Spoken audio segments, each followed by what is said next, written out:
isang malutong na sampal. Iyan ang kabayaran sa pagliligtas niya sa buhay ng bilyonaryong si Don Alejandro. Habang naghihingalo ang kanyang amain, sa isang masikip at mabahong kwarto, nagpapakasasa sa karangyaan ang mga taong umagaw sa kanyang karapatan. Basura ka lang, huwag kang mag-ilusyon. Dura ng mapagmataas na si Isabela. Ngunit tapos na ang panahon ng pagyuko. Pinulot ni Mara ang inaamag na litrato, ang nag-iisang alas na dudurog sa kanilang huwad na imperyo. Handa na ba siyang sunugin ang mundong nagkait sa kanya ng pagmamahal? Huwag mong hawakan ang daddy ko, magnanakaw.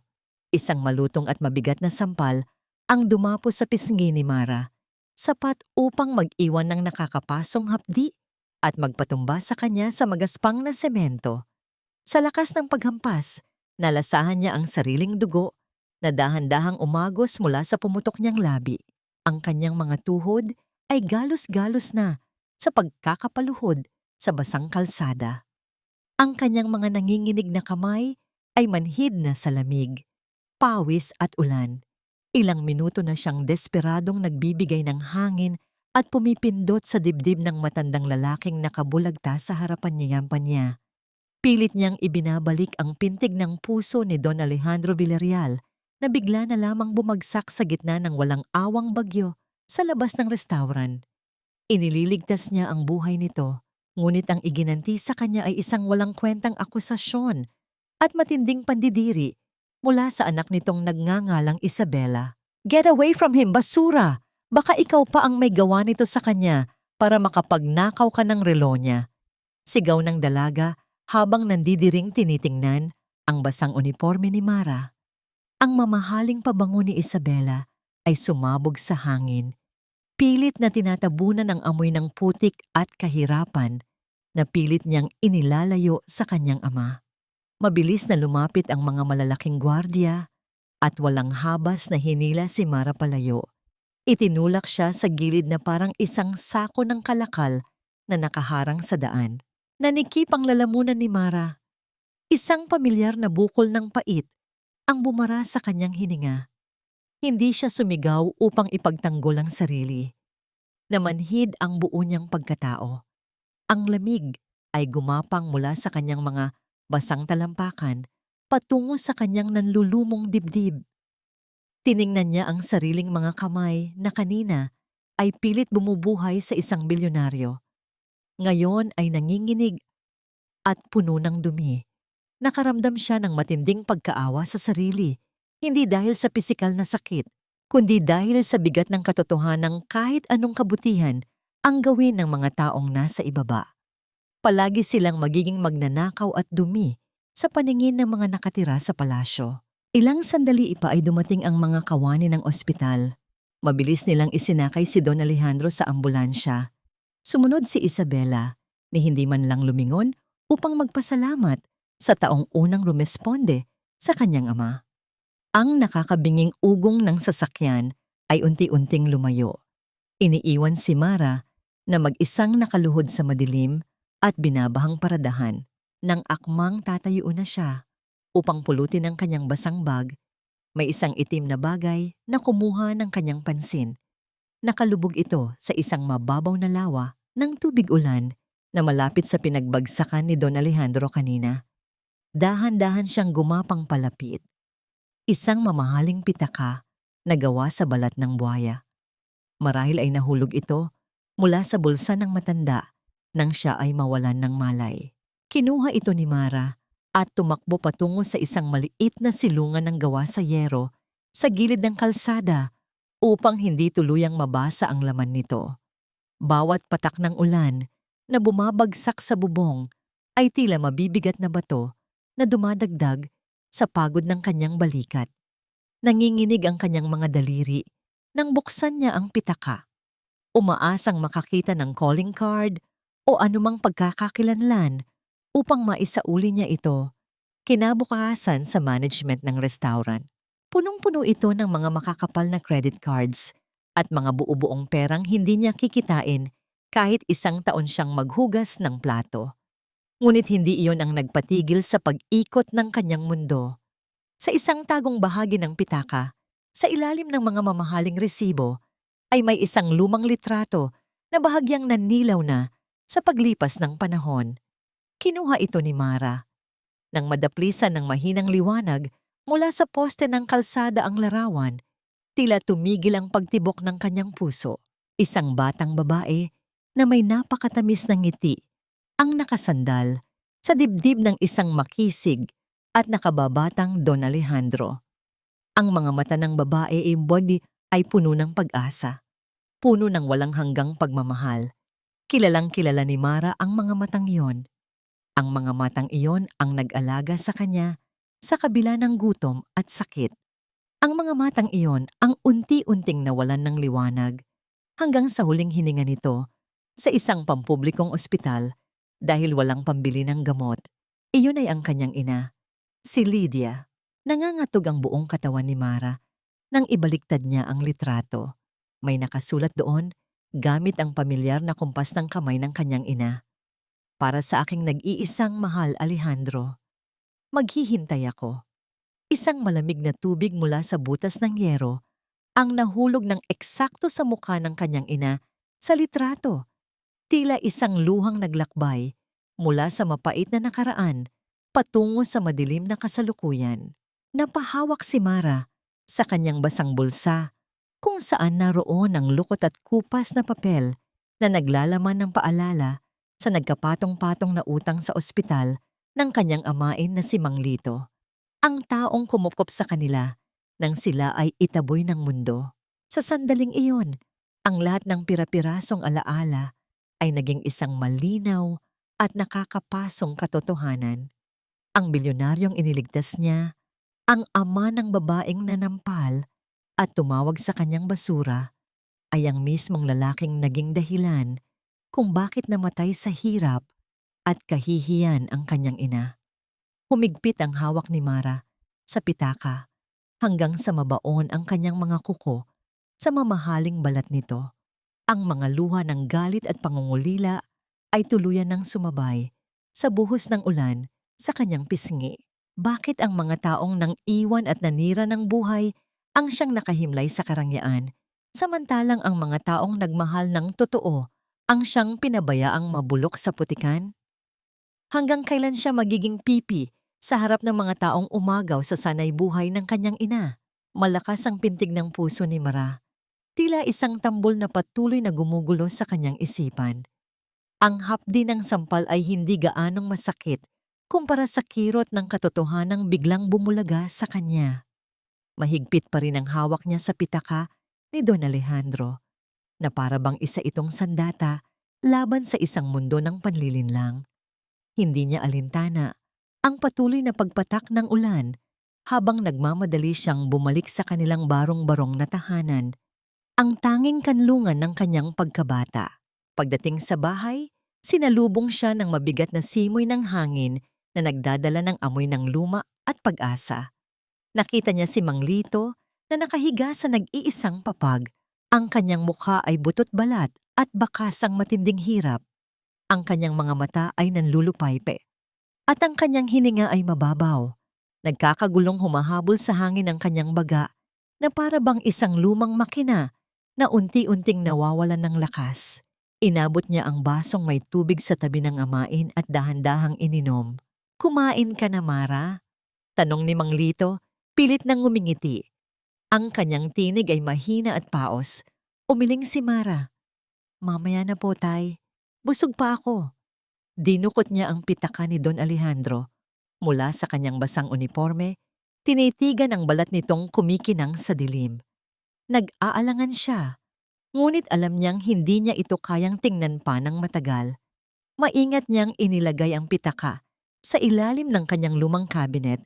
Tinakpan ito ng mga damit na kupas. Sa kabilang banda, sa isang pribadong silid sa ospital, unti-unting nagmulat ang mga mata ni Don Alejandro.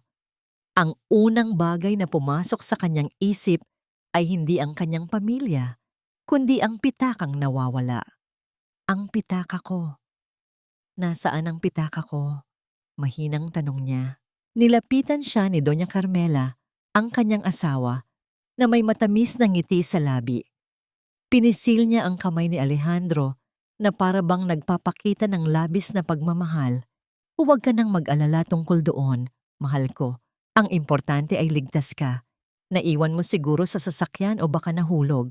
Ako na ang bahala. Huwag ka nang mag-isip ng iba, sabi niya. Ngunit sa likod ng kanyang mga mata ay may matatalas na kislap ng pagkabahala. Makalipas ang ilang oras, habang natutulog si Don Alejandro, tahimik na nakatanggap si Carmela ng isang tawag mula sa kanyang pribadong investigador. Ibinigay nito ang ulat tungkol sa insidente sa paradahan ng restaurant. Nakita niya ang isang blur na larawan ni Mara sa screen ng laptop. Ang mukha nito ay nakita sa CCTV. May matinding pagtataka sa kanyang mga mata.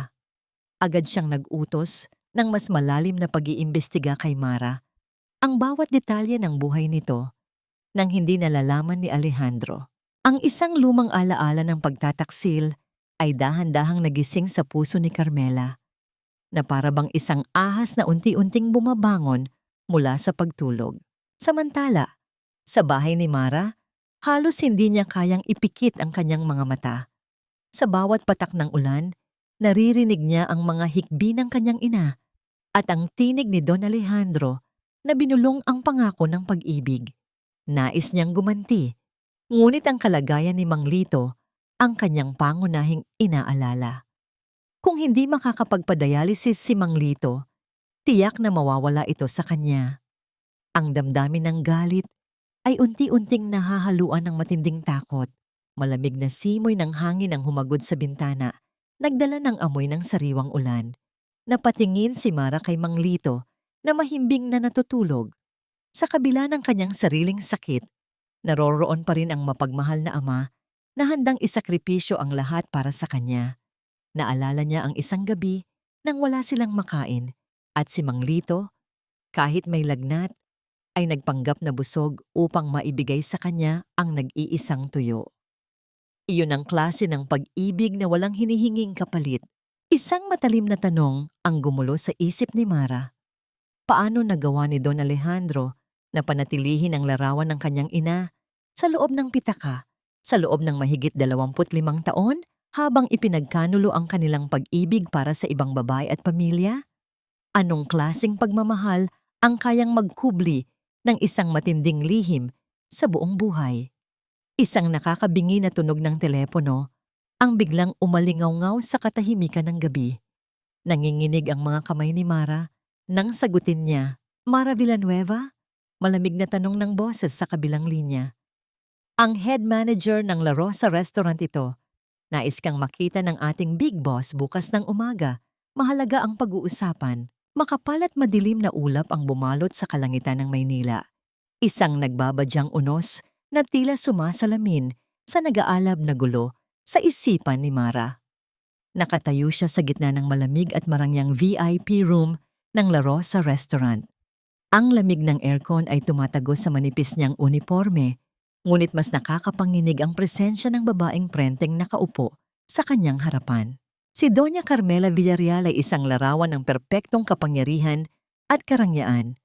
Walang bahid ng gusot ang kanyang mamahaling bestida at ang bawat kislap ng diamante sa kanyang leeg ay tila nanliliit sa pagkatao ni Mara.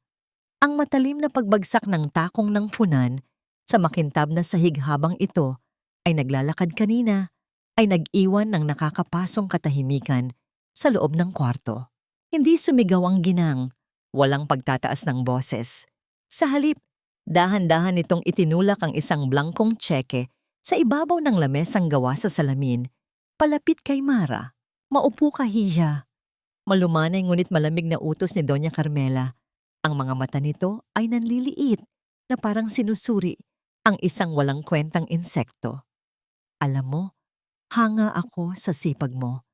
Ngunit ang kahirapan ay tila isang sumpa na nananalaytay sa dugo, hindi ba?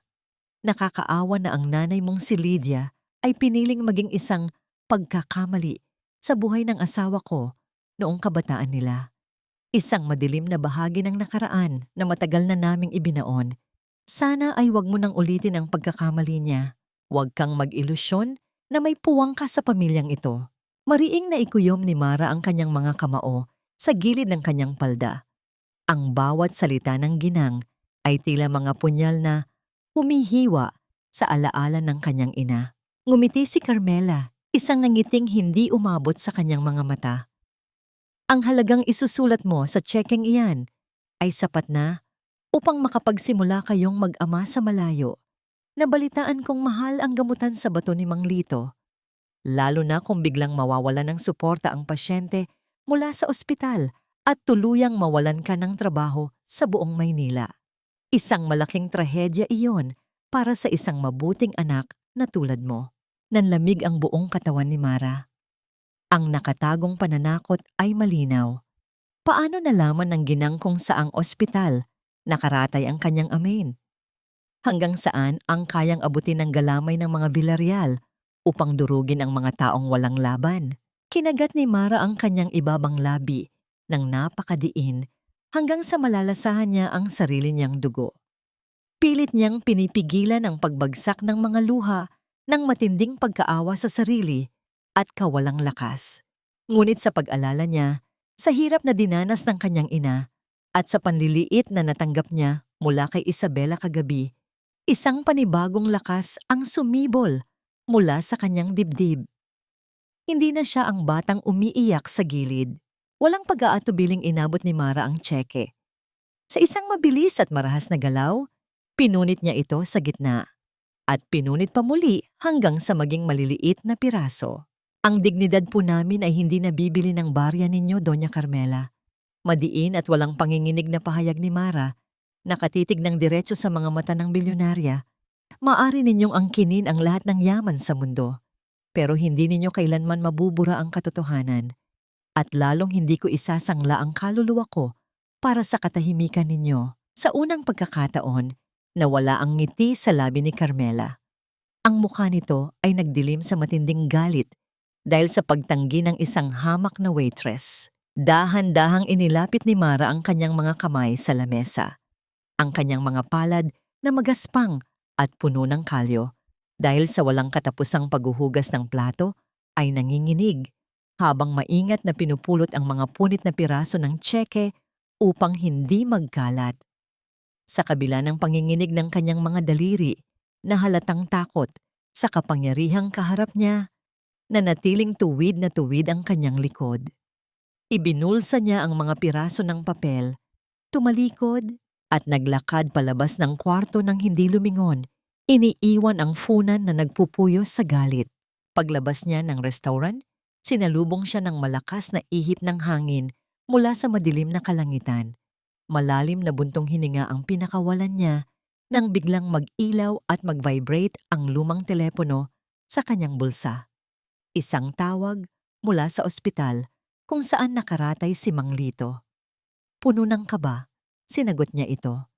Ang tinig ng nurse sa kabilang linya ay nagdala ng panibagong dagok na yumanig sa kanyang mundo. Miss Villanueva, pasensya na po. Kakaalis lang po ng inyong attending physician dahil inilipat siya sa ibang probinsya at ang makina para sa dialysis ni Mang Lito ay ibinigay sa ibang pasyente na may mataas na prioridad. Kanselado po muna ang lahat ng gamutan ng tatay ninyo hanggang sa muling abiso. Bumagsak ang balikat ni Mara. Ang mundo niya ay tila gumuho kasabay ng pagdilim ng kalangitan. Ang bagyo ay tuluyan nang nagsimula. Walang tigil ang pag-agos ng luha ni Mara habang nakaluhod sa makinis at malamig na sahig ng opisina ng direktor ng ospital. Ang kanyang panginginig ay hindi lamang dahil sa basang uniforme na nakadikit sa kanyang katawan, kundi dahil sa matinding takot na mawala ang kaisa-isang taong nagmamahal sa kanya. Pilit niyang hinawakan ang laylayan ng puting coat ng doktor. Nagmamakaawang ibalik ang schedule ng dialysis ng kanyang amin. Ngunit ang direktor ay hindi man lang makatingin ng diretso sa kanyang mga mata. Isang malamig at walang pusong pagtanggi ang isinukli nito. Idinadahilan ang kakulangan ng pasilidad at mga sirang makina na bigla na lamang daw nangyari ng gabing iyon. Alam ni Mara sa kanyang puso na ang mga salitang iyon ay dikta ng isang mas makapangyarihang kamay, isang kamay na may kakayahang pumitik para tapusin ang buhay ng mga mahihirap. Nanghihina at halos kaladkarin na niya ang kanyang mga paa, pabalik sa La Rosa Restaurant. Umasa siyang makakahiram ng kahit kaunting bale mula sa kanyang sweldo upang maipandagdag sa paghahanap ng paghahanap ng ibang pampublikong paggamutan. Ngunit pagtuntong pa lamang niya sa likurang bahagi ng kusina, sinalubong siya ng nagkakagulong mga empleyado at ng 2 gwardya. Nakatayo sa gitna ang manager nilang si Sir Dante kasama ang isang mayaman at galit na costumer. Bago pa man makapagsalita si Mara, buong higpit na hinawakan ng gwardya ang kanyang mga braso. Pinaratangan siya ng manager na nagnakaw ng isang gintong Rolex mula sa mesa ng VIP. Hindi pa man nakakabawi sa pagkabigla si Mara. Nahawi ang mga nag-uusyosong tao at lumitaw ang nakangising mukha ni Isabela. Naroon na naman ang dalaga. Pinapanood ang pagbagsak ni Mara na parang isang nakakaaliw na palabas. Sa isang kumpas ng kamay ni Isabela, sa pilitang kinuha ng mga gwardya ang lumang bag ni Mara. Itinaob nila ito sa gitna ng sahig. Nagkalat ang kanyang mumurahing pulbos, mga barya, at ang isang nakatupad na resibo ng gamot. Ngunit ang kumuha ng atensyon ng lahat ay ang paglagpak ng isang mamahaling pitakang gawa sa balat ng buwaya. Inilagay yon ni Mara sa kanyang bag kaninang umaga dahil natatakot siyang manakaw ito sa kanilang walang kandadong barong-barong. Isang matalim na singhap ang pinakawalan ni Isabela nang makilala ang bagay na yon. Dinampot niya ang pitaka at iwinasiwas sa harap ng mukha ni Mara. Wala nang naging puwang ang paliwanag. Ang mga mapangutyang bulungan ng kanyang mga katrabaho ay tila mga karayom na tumutusok sa kanyang pandinig. Tinawag siyang basura, magnanakaw, at salot. Kinaladkad siya ng mga gwardya patungo sa labas ng restaurant, hindi alintana ang pagpupumiglas at pag-iyak niya. Hanggang sa marahas siyang itinulak palabas, bumagsak si Mara sa magaspang at basang semento ng bangketa. Ang kanyang mga palad at tuhod ay nagkasugat-sugat. Sa gitna ng kanyang paghikbi at pagkakadapa sa putikan, naramdaman niya ang isang mainit na kamay na panandaliang humawak sa kanya. Isang kapwa niya dishwasher, isang matandang inang palagi niyang tinutulungan sa mabibigat na gawain. Ang palihim na nagpasikip ng isang nalukot na ₱100 sa kanyang palad bago mabilis na bumalik sa loob. Nang iangat ni Mara ang kanyang hilam sa luhang mga mata patungo sa salaming pinto ng restaurant, nahagip ng kanyang paningin si Sir Dante. Nakatitig ang manager sa kanya at sa isang iglap, dumaan ang matinding pagsisisi at pagkaawa sa mga mata nito bago mabilis na umiwas ng tingin at nagtago sa dilim ng establishmento. Hawak ng mahigpit ang lukot na ₱100, tinahak ni Mara ang mahaba at madilim na eskinita pauwi sa kanilang lugar. Wala siyang pakialam sa dugong na tuyo sa kanyang mga galos o sa dumi na nakakapit sa kanyang damit. Ang tanging laman ng kanyang isip ay kung paano niya sasabihin kay Mang Lito na wala na silang pambili ng gamot at wala na siyang trabaho. Ngunit papalapit pa lamang siya sa kanilang barong-barong ay napansin na niya ang kumpol ng mga kapitbahay na nag-uunahang sumilip sa kanilang pintuan. Ang boses ni Aling Nena na sumisigaw ng pangalan niya ang tuluyang nagpabagsak sa kanyang natitirang lakas. Nakipagsiksikan si Mara sa mga nag-aalalang tao. Pagpasok niya, nakita niya si Mang Lito na nakahandusay sa sahig na gawa sa kahoy. Ang buong katawan ng matanda ay nanginginig sa matinding kumbulsyon at unti-unting bumubula ang bibig nito dahil sa lason na hindi nalinis ng kanyang mga bato. Napasigaw si Mara ng buong lakas. Niyakap ang nanginginig na katawan ng kanyang amain habang ang matinis at umaatungal na sirena ng isang ambulansya ay nagsimulang pumunit sa katahimikan ng gabi. Hindi malaman kung abot pa ba ito upang isalba ang naghihingalong pag-asa ng kanyang buhay. Ang amoy ng kalawang, lumang alkohol at pawis ng kawalan ng pag-asa ang sumalubong kay Mara sa pampublikong pagamutan. Nakahiga si Mang Lito sa isang kalawanging kama sa gilid ng siksikang emergency room. Ang kanyang paghinga ay mababaw at pinipilit na lamang hilahin ng isang lumang tangke ng oxygen na malapit ng maubos. Tiningnan ni Mara ang mukha ng amain na halos kasing putla ng sirang pader. Bawat patak ng dextrose sa mahabang tubo ay tila pagbibilang sa mga natitirang sandali ng matanda sa mundo. Hindi na makayanan ng kanyang dibdib. Ang bigat ng tanawin sa loob ng ospital. Tila naging isang taong walang kaluluwa na naglalakad nang walang direksyon si Mara hanggang sa matagpuan niya ang kanyang sarili sa isang lumang pampublikong sementeryo. Ang manipis at malamig na ambon ay sumasabay sa kanyang mabibigat na hakbang. Sa isang masikip at maputik na bahagi ng libingan, nakita niya ang maliit na krus na gawa sa semento. Ang pangalang nakaukit doon ay unti-unti nang nabubura ng panahon at ulan. Lydia Villanueva. Napaluhod si Mara sa maputik na lupa. Hindi inalintana ang dumi na kumakapit sa kanyang tuhod at nanghihinang mga binti. Ang mga luhang kanina pa niya pinipigil ay tuluyan ng kumawala, humahalo sa malamig na ambon sa kanyang pisngi. Nagsimula siyang magsalita, isang mahina, ngunit madamdaming pagtangis sa harap ng tahimik na sementeryo. Ibinuhos niya ang lahat ng pait, pagod at galit na matagal niyang kinimkim. Sinumbatan niya ang bulag na pag-ibig ng kanyang ina, isang pag-ibig na nagdulot lamang ng habambuhay na sakit at pagdurusa sa kanilang mag-ina. Ipinagtapat niya ang matinding pagod ng kanyang kaluluwa, ang pakiramdam na unti-unti na siyang nadudurog ng mga taong inaakala nilang pag-aari ang buong mundo. Ngunit sa gitna ng kanyang pag-atungal at pagsisi, nanaig pa rin ang walang hanggang pangungulila. Inabot ng kanyang nanginginig na kamay ang malamig na semento ng puntod.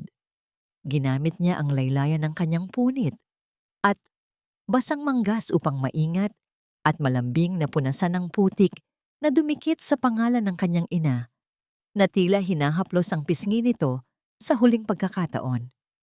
Isang tahimik na paghingi ng tawad sa pag-aalinlangan niya sa kabutihan nito.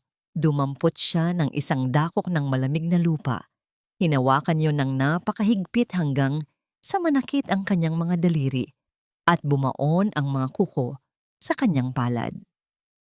Sa sandaling iyon, ang takot sa kanyang mga mata ay dahan-dahang napalitan ng isang malamig at matalim na pagpapasya.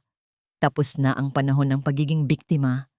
Tapos na ang pagiging pipi at bulag sa mga pang-aapi ng mga taong ginagamit ang salapi upang bumili ng buhay. Ipinangako niya sa harap ng puntod ng ina na hindi na niya hahayaang may taong umapak sa kanilang pagkatao, lalo na ang mga Villarreal. Bago siya tumayo, isang anino ang napansin niya mula sa hindi kalayuan. Isang matangkad na lalaking nakasuot ng itim na suit, ang tahimik na nag-iwan ng isang bungkos ng puting bulaklak sa isang kalapit na puntod. Hindi lumingon ang lalaki at mabilis na naglakad palayo. Unti-unting nilalamon ng makapal na ulap at ambon bago pa man makita ni Mara ang mukha nito. Hindi na ito pinag-isipan pa ni Mara dahil meron siyang mas mahalagang misyon na dapat tapusin. Dala ang kaunting halagang nakuha niya mula sa pagbebenta ng sarili niyang dugo sa isang lihim na klinika, nagtungo siya sa isang pribadong laboratorio. Inilapag niya sa harap ng nurse ang 2 hibla ng buhok na nakuha niya mula sa suklay na nakasiksik sa loob ng pitaka ni Don Alejandro, kasama ang sariling buhok, upang simulan ng isang pagsusuri na magpapabagsak sa isang imperyo. 7 araw ang lumipas na tila isang buong dekada ng paghihintay at kaba. Nakatayo si Mara sa harap ng maliit na bintana ng kanilang barong-barong habang unti-unting pinupunit ang isang selilyadong sobre mula sa laboratorio. Inilabas niya ang isang malinis na puting papel. Tila tumigil ang pag-ikot ng mundo at nanlamig ang kanyang buong katawan. Ang nanginginig niyang hintuturo ay tumigil at idiniin sa isang nakasulat na linya sa ibabang bahagi ng pahina. Isang matalim na katotohanan na nagpapatunay ng lahat. %99.9% match. Ang puting papel na nagtataglay ng mga salitang magtatakda ng kanyang tadhana. Naliligo sa karangyaan ng buong mansyon ng mga Villarreal. Ang mga dingding ay napapalamutian ng pinong seda. Ang mga mamahaling bulaklak na inangkat pa mula sa ibang bansa ay nagbibigay ng masamyo at matapang na halimuyak sa buong bulwagan. At ang mga tagapagsilbi ay abalang-abala sa pag-aayos ng mga pilak na kubyertos.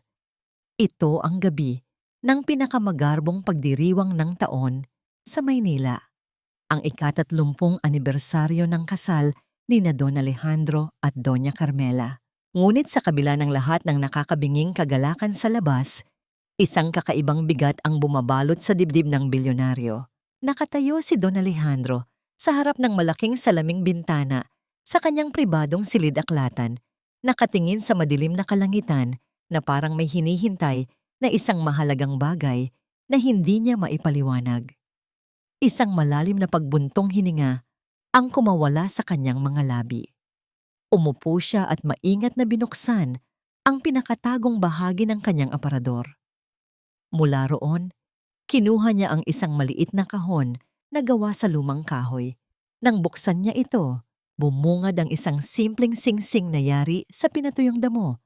Pinagmasdan niya iyon ng may malalim na pangungulila at matinding pagsisisi. Isang lihim na alaala ng nakaraang pilit ibinabaon sa limot, ngunit patuloy na bumubuhay sa kanyang tuyong kaluluwa. Mabilis at halos nanginginig niya itong itinago, pabalik nang marinig ang may awtoridad na pagtawag ng kanyang asawa mula sa pasilyo. Sa kabilang panig ng lungsod, sa isang masikip at madilim na barong-barong, isang magkaibang klase ng paghahanda ang nagaganap. Salamat sa isang dating katrabaho na palihim na naawa sa kanyang sinapit. Nakakuha si Mara ng isang hiniram na uniforme na ginagamit para sa mga eksklusibong handaan. Ang damit ay may maliit na punit sa may balikat. Sa ilalim ng andap-andap na liwanag ng nag-iisang bumbilya, tahimik na tinatahi ni Mara ang sira. Bawat pagtusok ng karayom at maingat na paghila ng sinulid ay sumasalamin sa kanyang walang tinag na paninindigan. Wala nang luhang pumapatak mula sa kanyang mga mata. Tinatahi niya hindi lamang ang telang nakapatong sa kanyang hita, kundi ang kanyang sariling pagkatao, na pilit pinunit at tinapakan ng mga taong itinuturing silang dumi sa lipunan. Pagkatapos ay dahan-dahan siyang lumapit sa papag kung saan mahimbing na natutulog si Mang Lito. Ang paghinga ng matanda ay mabagal, mabigat, at puno ng pakikibaka. Tahimik na hinaplos ni Mara ang magaspang at lubog na pisngi ng kanyang amain, inililipat ang init ng kanyang palad upang bigyan ito ng ginhawa sa gitna ng malamig na gabi. Ibinulong niya sa hangin ang isang taimtim na pangako. Isang panata na hindi niya kailanman babawiin. Ipinangako niyang ipaglalaban niya ang kanilang dangal, na kukunin niya ang katarungang matagal nang ipinagkait sa kanila at hindi na muling yuyuko upang magmakaawa para sa kanilang sariling buhay. Ilang oras ang lumipas, nakatayo na si Mara sa harap ng matataas at naglalakihang gate na bakal ng mansyon ng mga Villarreal. Kasama ang grupo ng mga upahang tagapagsilbi, humakbang siya papasok sa loob ng imperyong nagkait sa kanya ng lahat ng karapatang maging masaya. Wala nang bakas ng takot, wala nang pag-aalinlangan sa kanyang tindig. Ang kanyang mga mata ay kasing lamig ng yelo. Handang harapin ang anumang unos na sasalubong sa kanya. Isang malalim na hininga ang kanyang pinakawalan nang bumukas ang malalaking pinto ng bulwagan. Ang nakakapasong liwanag mula sa mga nagkikislapang aranya sa loob ng bulwagan ay sumalubong sa kanya. Nagbabadya ng isang gabing wawasak sa isang kaharian ng kasinungalingan. Naliligo sa nakakapasong liwanag ng mga dambuhalang aranyang gawa sa purong kristal ang buong grand ballroom ng mansyon ng mga Villarreal. Ang bawat sulok ng bulwagan ay napapalamutian ng mga rosas na inangkat pa mula sa Europa, nagbibigay ng isang nakakahilong halimuyak na sumisimbolo sa walang hanggang yaman at kapangyarihan. Nakaupo sa mga mahahabang mesa ang mga pinakamakapangyarihang tao sa lipunan, mga politiko, mga bilyonaryong negosyante, at mga kilalang personalidad na nakangiti sa ilalim ng kanilang mga mamahaling maskara ng pagiging disente. Sa gitna ng entablado, nakatayo si Don Alejandro. Hawak niya ang isang kopa ng pinakamahal na champagne. Ang kanyang buhok na may hibla ng mga puti ay nakaayos ng perpekto. Tumingin siya sa kanyang asawa, si Doña Carmela, na nakasuot ng isang makinang na bestidang tila hinabi mula sa ginto at pilak. Ladies and gentlemen, panimula ni Alejandro, ang kanyang tinig ay umaalingaw-ngaw sa pamamagitan ng mikropono, puno ng pagmamalaki at kasiguraduhan. 30 years ago, I made the best decision of my life. I married a woman who is the absolute pillar of our home. Carmela, my love, ikaw ang nagbigay ng liwanag sa buhay ko. You built our family with grace, integrity, and unconditional love. Para sa 30 taon ng perpektong pagsasama at sa marami pang taon na darating, nag-unahan sa pagtayo ang mga panauhin. Ang pagtama ng mga kopa ng alak at ang masigabong palakpakan ay umapaw sa buong bulwagan.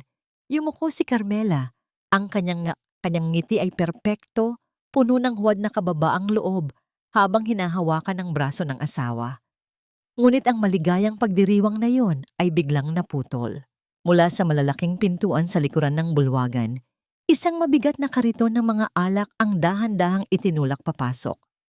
Imbes na isang nakangiting serbidora, ang nagtutulak nito ay isang babaeng may malamig at matalim na mga mata.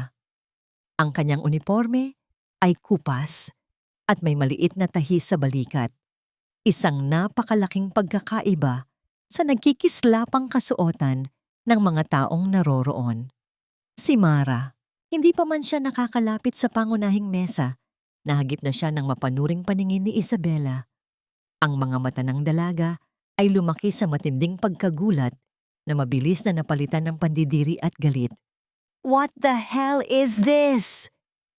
Matinis na boses ni Isabela na umibabaw sa humihunang palakpakan. Itinuro niya si Mara nang nanginginig ang daliri. Guards! Bakit may basurang nakapasok dito? How did this cheap, pathetic thief get inside our house? Palabasin niyo ang babaeng yan. Ang musika ay bigla ang inihinto ng mga musikero. Ang mga panauhin ay nagbulungan. Pilit na inuunawa ang biglaang kaguluhan.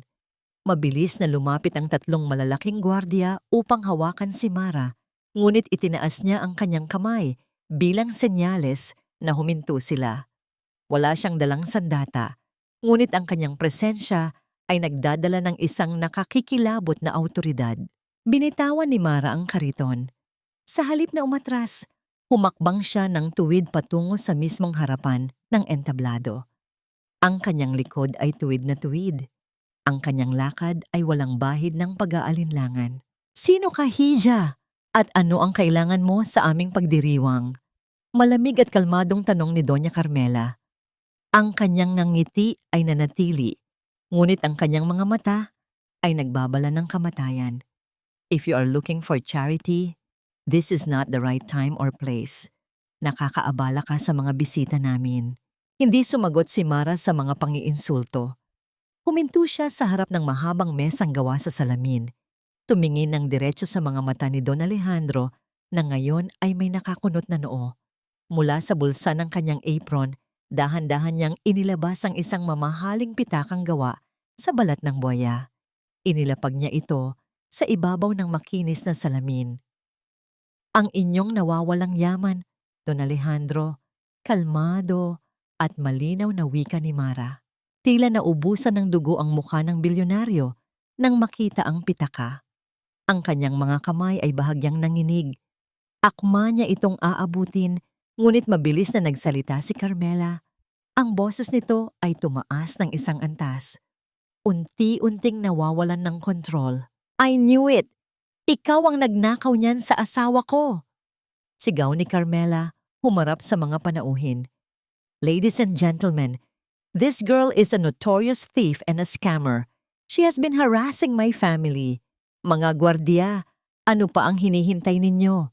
Kaladkarin niyo palabas ang patay gutom na yan at i-turn over sa pulisya. Sandali! Ang mabigat na boses ni Don Alejandro ay pumigil sa mga gwardiyang akmang susunggaban si Mara. Tinitigan niya ang babaeng nasa kanyang harapan. May kung anong pamilyar sa mga mata nito, isang kalungkutan na matagal na niyang ibinaon sa kanyang nakaraan. Saan mo nakuha ito?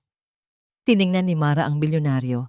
Ang kanyang puso ay naghuhumiyaw sa sakit at galit, ngunit ang kanyang boses ay nanatiling buo at matapang. Hindi ko ninakaw ang pitakang iyan, Don Alejandro. Katunayan, mas pipiliin ko pang hindi ko na lang sana nakita ang laman nito. Dahil ang laman nito ay ang patunay ng kasuklam-suklam ninyong pagkatao. How dare you speak to my husband that way?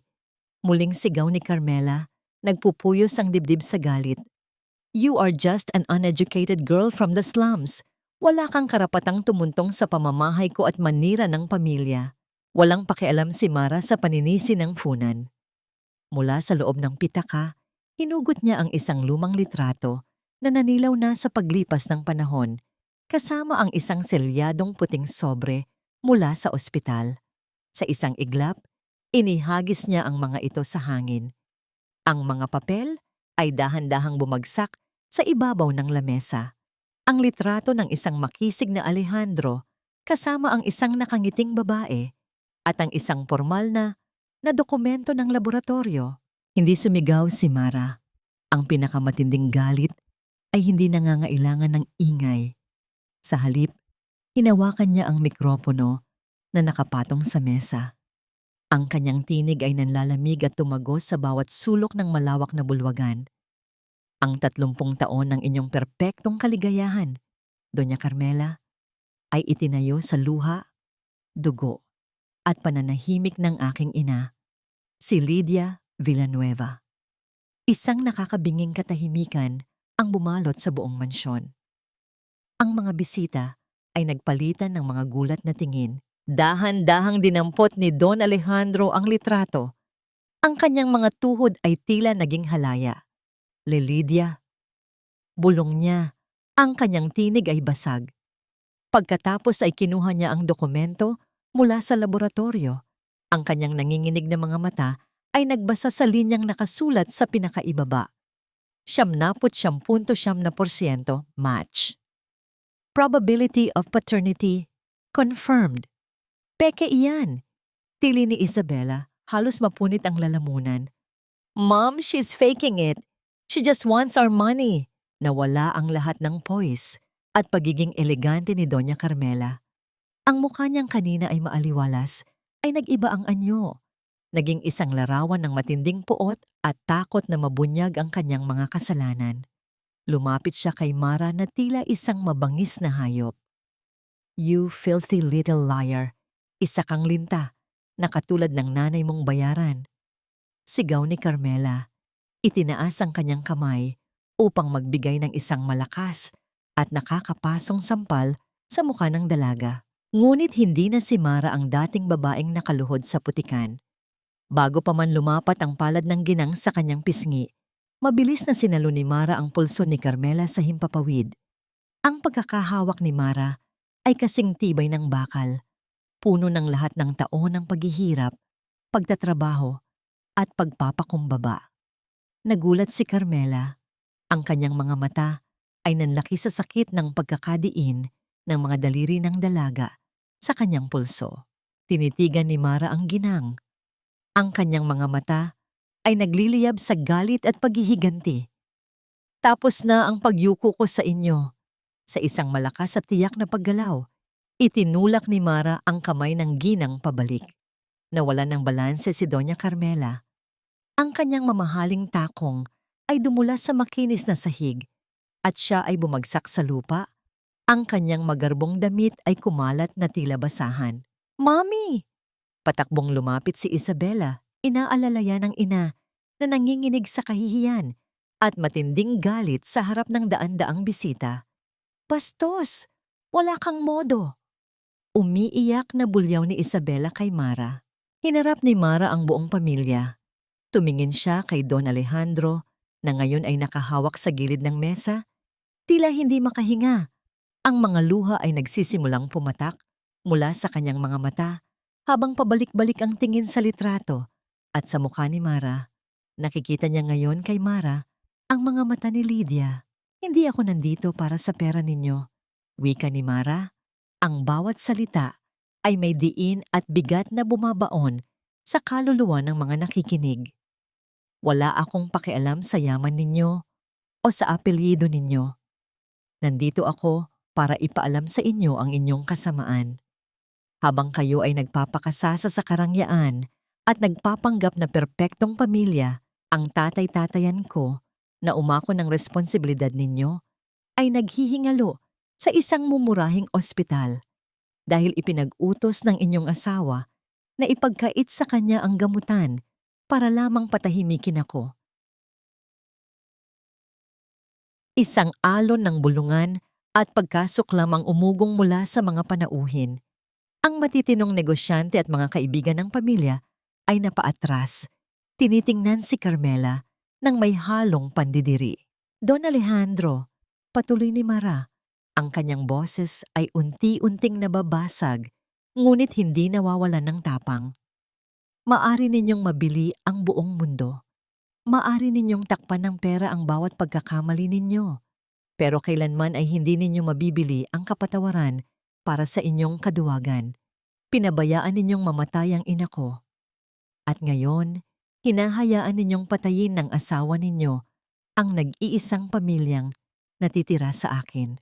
Sa kalagitnaan ng matinding tensyon at pagtutulakan kanina, isang basong kristal ang nahulog at nabasag sa mesa.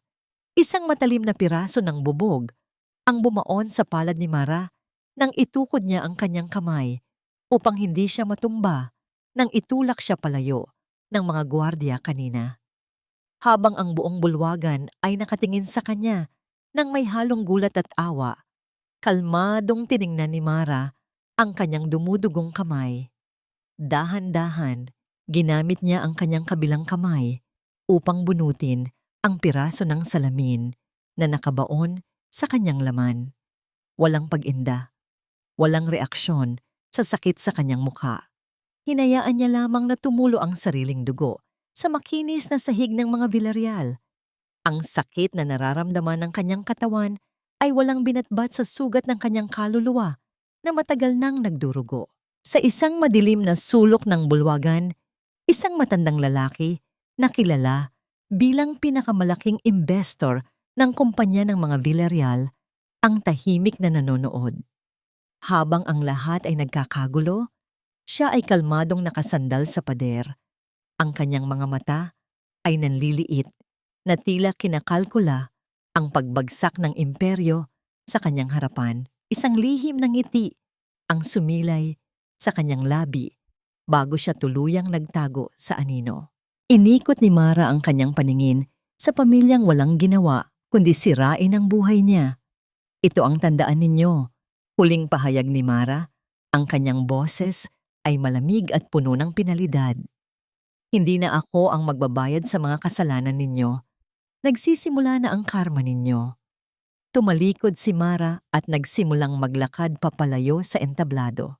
Kasabay ng kanyang pagtalikod, isang malakas na pag-ungol ng matinding sakit ang kumawala mula kay Don Alejandro. Nakahawak siya ng mahigpit sa gitna ng kanyang dibdib. Ang kanyang mukha ay namimilipit sa matinding kakapusan ng hininga. Ang kapirasong papel ng resulta ng DNA ay dumulas mula sa kanyang nanginginig na mga daliri, kasunod ng tuluyang pagbagsak ng kanyang buong katawan sa sahig. Anak ko! Pumiyok at paos na tawag ni Alejandro. Ang kanyang kamay ay pilit na inaabot ang likuran ni Mara na unti-unting lumalayo. Ngunit hindi huminto si Mara. Hindi siya lumingon.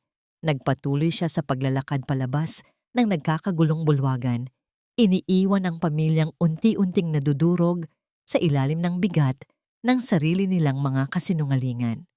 Ang tanging naiwan sa himpapawid ay ang malakas at paulit-ulit na tunog ng pagtawag ng tulong na mabilis na nilamon ng malamig na gabi. Ang sikat ng araw sa sumunod na umaga ay hindi nagdala ng init sa mansyon ng mga Villarreal.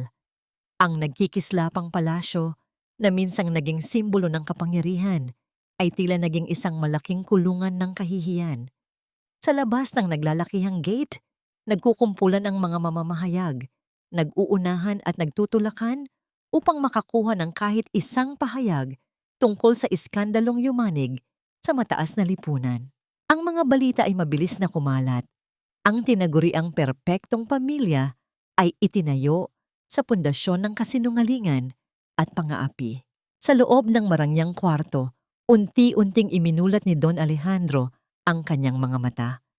Ang panginginig ng kanyang dibdib dahil sa labis na stress kagabi ay napalitan ng isang malamig at mabigat na realidad. Nakatayo sa paanan ng kanyang kama si Doña Carmela, nakahalukip-kip. Ang mukha ay matigas at walang bakas ng pagsisisi. Tingnan mo kung anong ginawa ng basurang anak mo sa atin, Alejandro. Panunumbat ni Carmela. Ang boses ay puno ng lason. Ginawa niya tayong katatawanan sa buong bansa. Kung hindi ka sana naging mahina noong kabataan mo, kung hindi ka nakipagkalaguyo sa isang hamak na probinsyana, hindi sana tayo umabot sa ganito. Dahan-dahang bumangon si Alejandro. Sa buong buhay niya, hinayaan niyang kontrolin siya ng babaeng ito. Hinayaan niya ang takot sa pagkawala ng yaman na magdikta ng kanyang mga desisyon. Ngunit ang imahe ni Mara na nakatayo ng buong tapang sa gitna ng bulwagan, ang luhang pumapatak habang isinisigaw ang pangalan ni Lydia. At ang dugong tumulo mula sa kamay ng dalaga ay nagpatindig sa natutulog niyang konsensya. Wala kang karapatang magsalita tungkol kay Lydia. Mababang ngunit nagngangalit na boses ni Alejandro. At lalong wala kang karapatang saktan ng anak ko. Nalaman ko ang lahat, Carmela. Ikaw ang nag-utos na ipagkait ang gamutan ng tatay-tatayan ni Mara. Ikaw ang nagpatanggal sa kanya sa trabaho. Paano mo nagawang sikmurain ang ganoong klaseng kasamaan? Isang mapaklang tawa ang pinakawalan ni Carmela. Ginawa ko yon para protektahan ang pamilyang ito. Upang hindi tayo pagnakawan ng isang patay gutom na naghahanap ng mana. Sa unang pagkakataon, umalingaw-ngaw ang isang malakas at matunog na paghampas ng palad ni Alejandro sa ibabaw ng lamesita. Ang kanyang mga mata ay nanlilisik sa galit. Pamilya, tingnan mo ang pamilyang pinoprotektahan mo. Kasabay ng kanyang pagsigaw, bumukas ang pinto at iniluwa nito si Isabela. May hila-hila itong dalawang malalaking maleta. Ang kanyang mukha ay puno ng pagkairita at kawalang gana.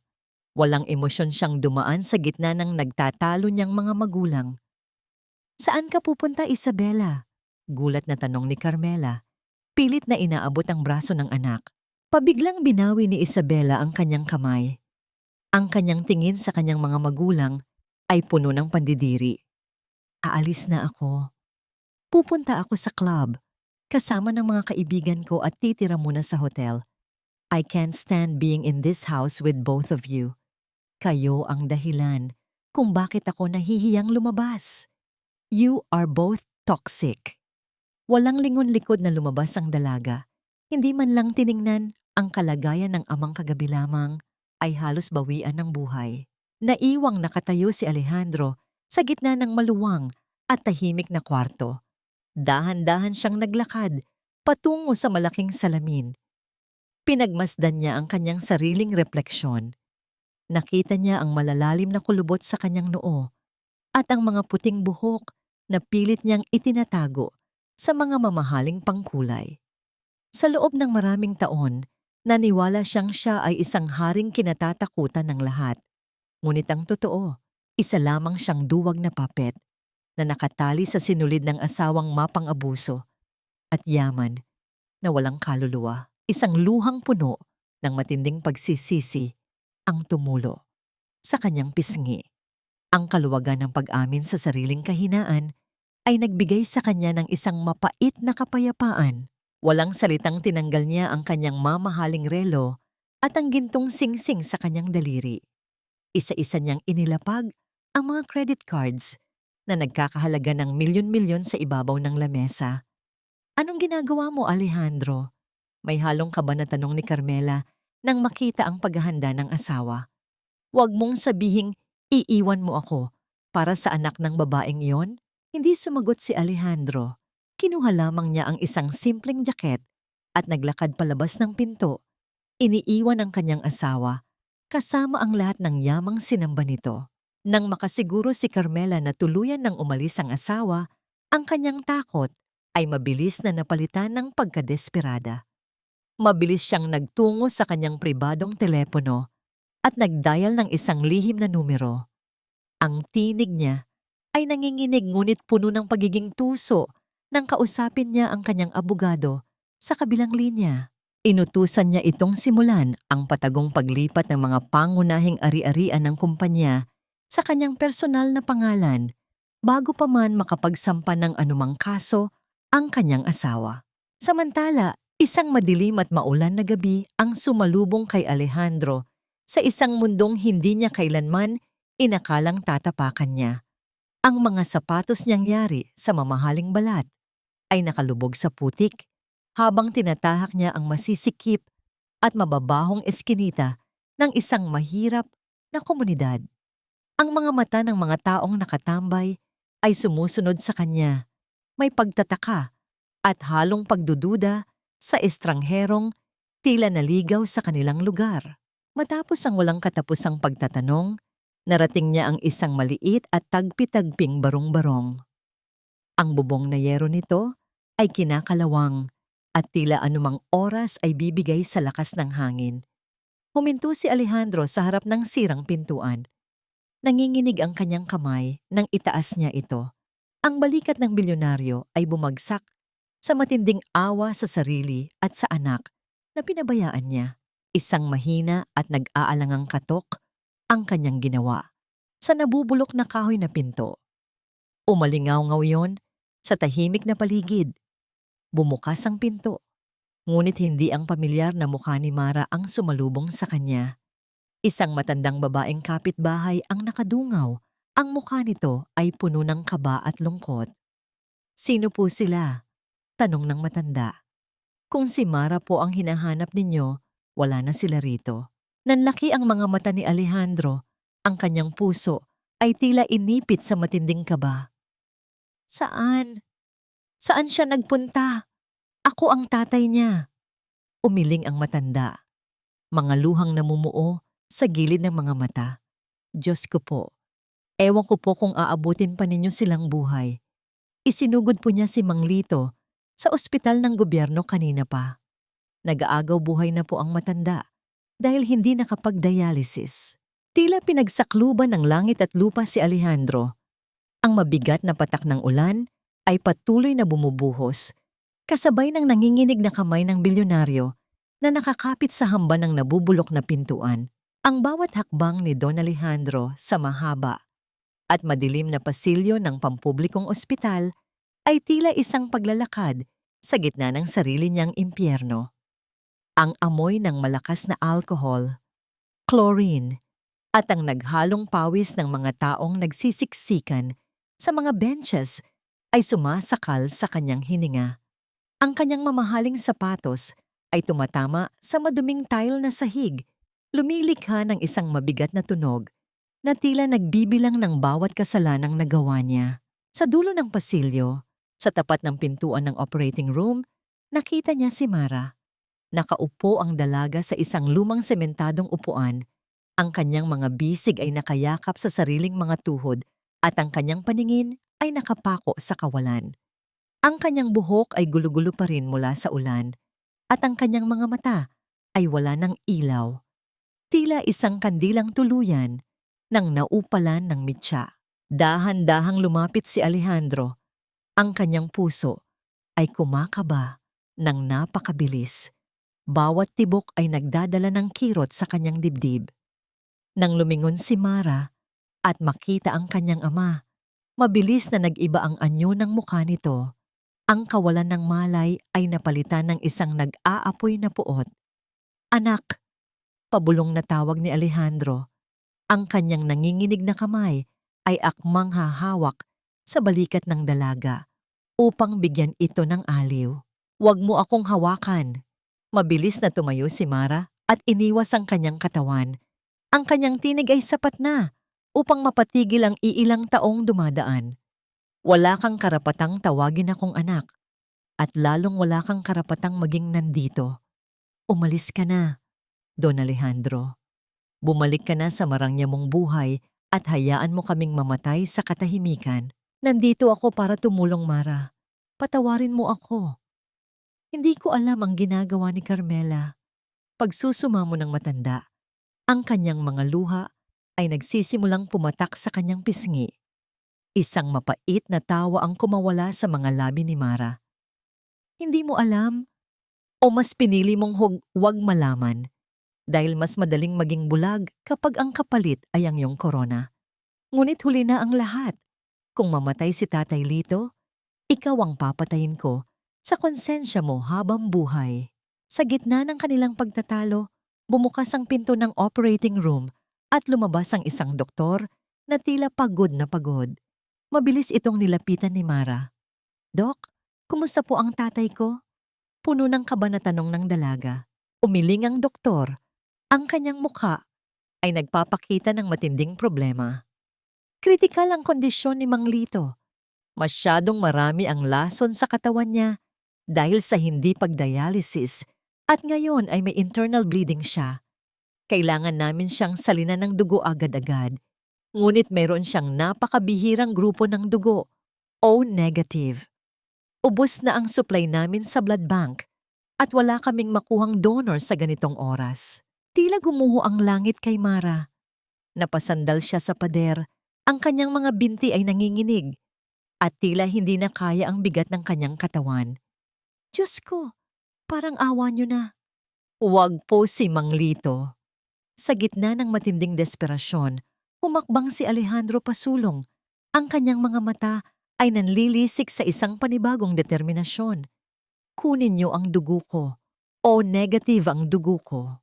Nagulat ang doktor at tiningnan ang matanda mula ulo hanggang paa. Sir, kailangan naming masiguro kung physically fit kayo. May edad na kayo at nabanggit sa record na meron kayong history ng sakit sa puso. Ang pagkuha ng maraming dugo sa kalagayan ninyo ay maaaring maglagay sa inyo sa malaking panganib. Wala akong pakialam sa puso ko. Galyang ni Alejandro, ang bawat salita ay puno ng awtoridad at pagsisisi. Routine niyo ang lahat ng kailangan ninyo. Kunin niyo ang huling patak ng dugo ko kung iyon ang kailangan upang mabuhay ang taong nag-alaga sa anak ko.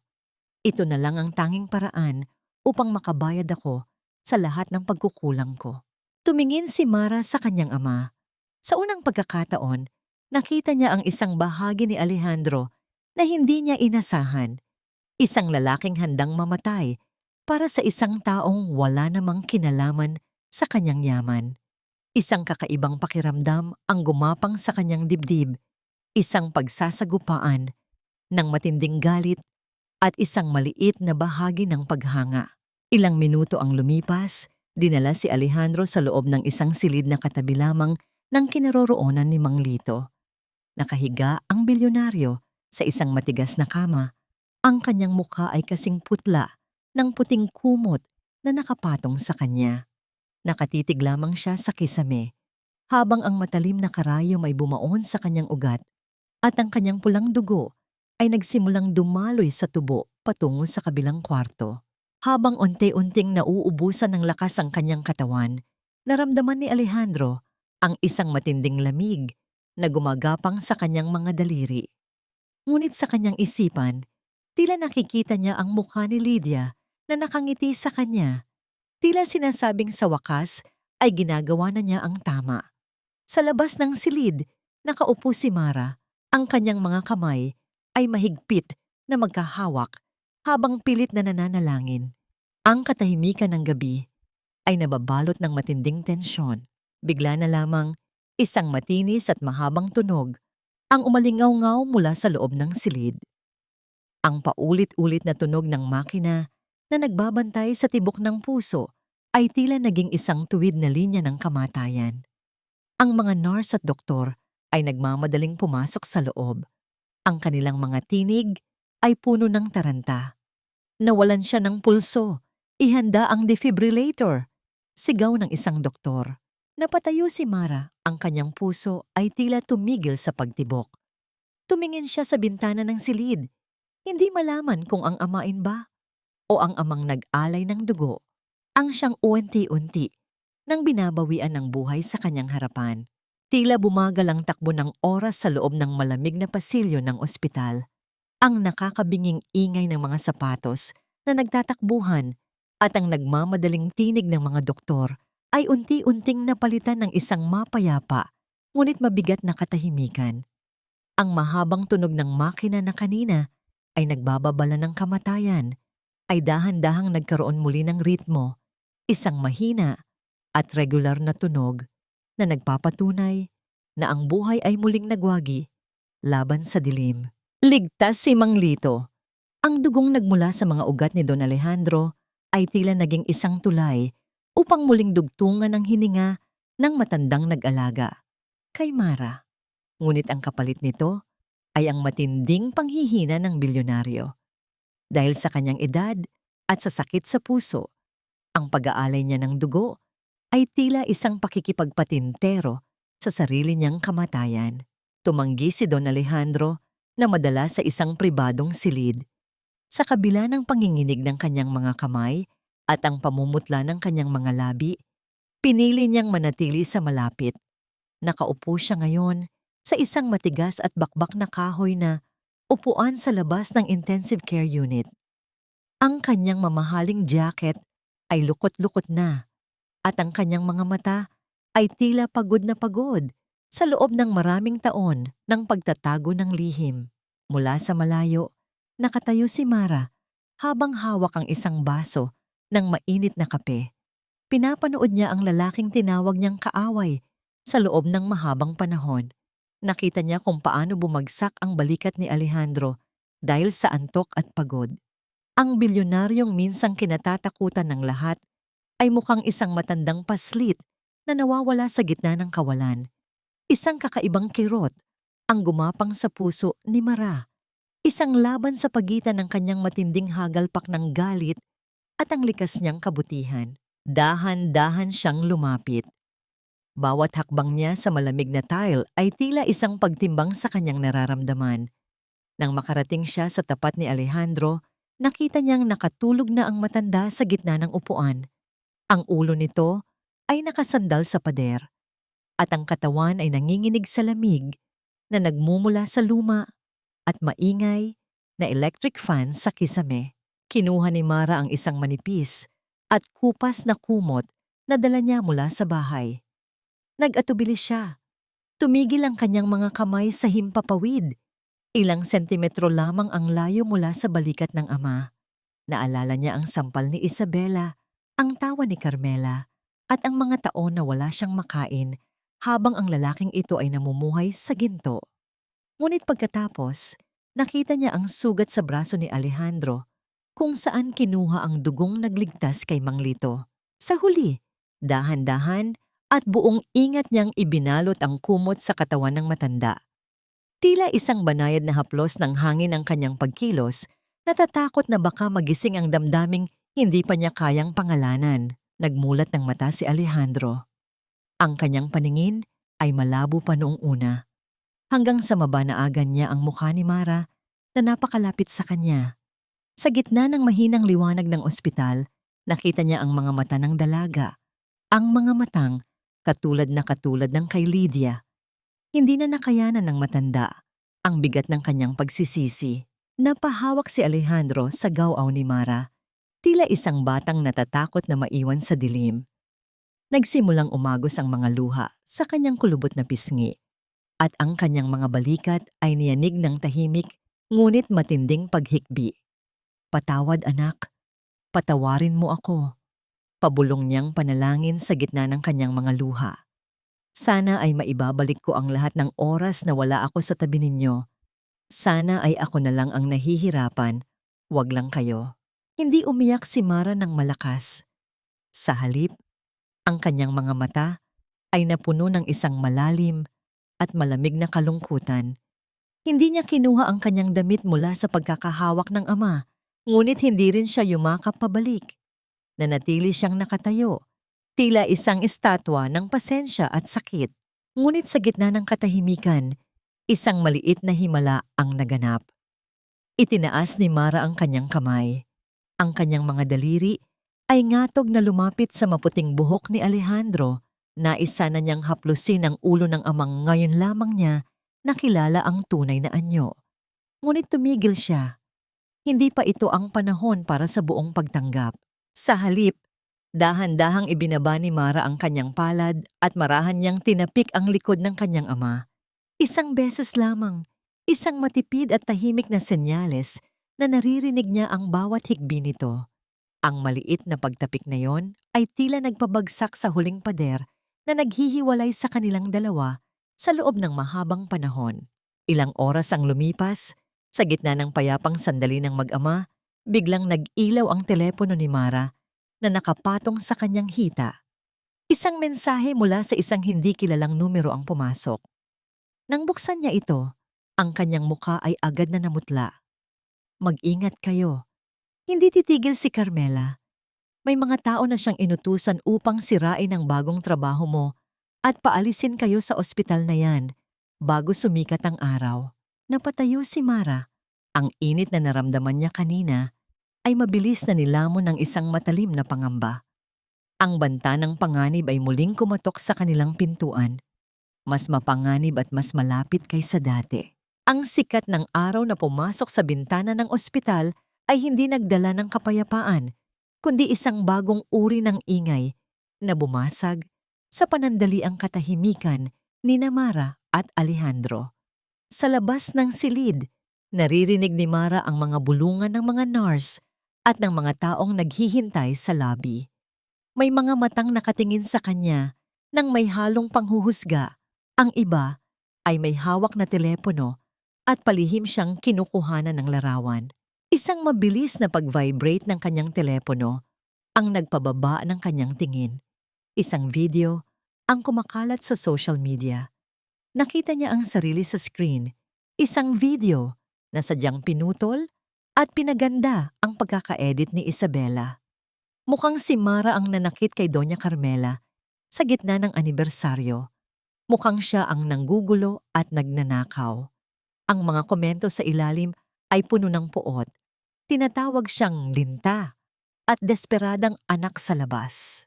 Naramdaman ni Mara ang biglang panlalamig ng kanyang mga kamay. Ang bawat mapanghusgang tingin mula sa mga dumadaan ay tila isang sampal na hindi natatapos.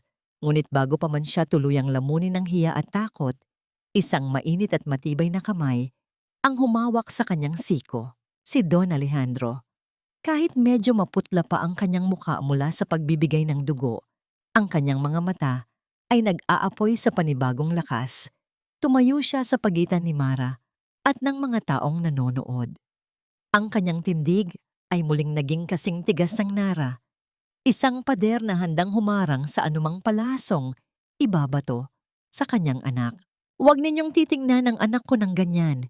Ang boses ni Alejandro ay hindi malakas, ngunit ang bawat salita ay may awtoridad na nagpatahimik sa buong pasilyo. Ang sino mang magpapakalat ng kasinungalingang ito ay mananagot sa akin at sa buong legal team ng Villarreal. Sa unang pagkakataon sa buhay ni Mara, naramdaman niya ang pakiramdam ng pagkakaroon ng isang tagapagtanggol. Hindi siya sanay na may tumatayo para sa kanya, dahil sanay siyang siya ang sumasangga para sa lahat. Isang hindi maipaliwanag, nakatiwasayan ang gumapang sa kanyang dibdib. Mabilis na nagdial ng numero si Alejandro sa kanyang sariling telepono. Ang kanyang tinig ay malamig at puno ng pinalidad nang kausapin niya ang kanyang head lawyer. I freeze ang lahat ng joint accounts ko kasama si Carmela. Lahat ng credit cards ni Isabela, putulin ninyo ngayon din. At ihanda ang mga dokumento para sa pagtanggal sa kanila bilang mga tagapagmana. I want them to feel what it's like to have nothing, just like how they made my daughter feel. Pagkatapos ng tawag, hinarap ni Alejandro si Mara.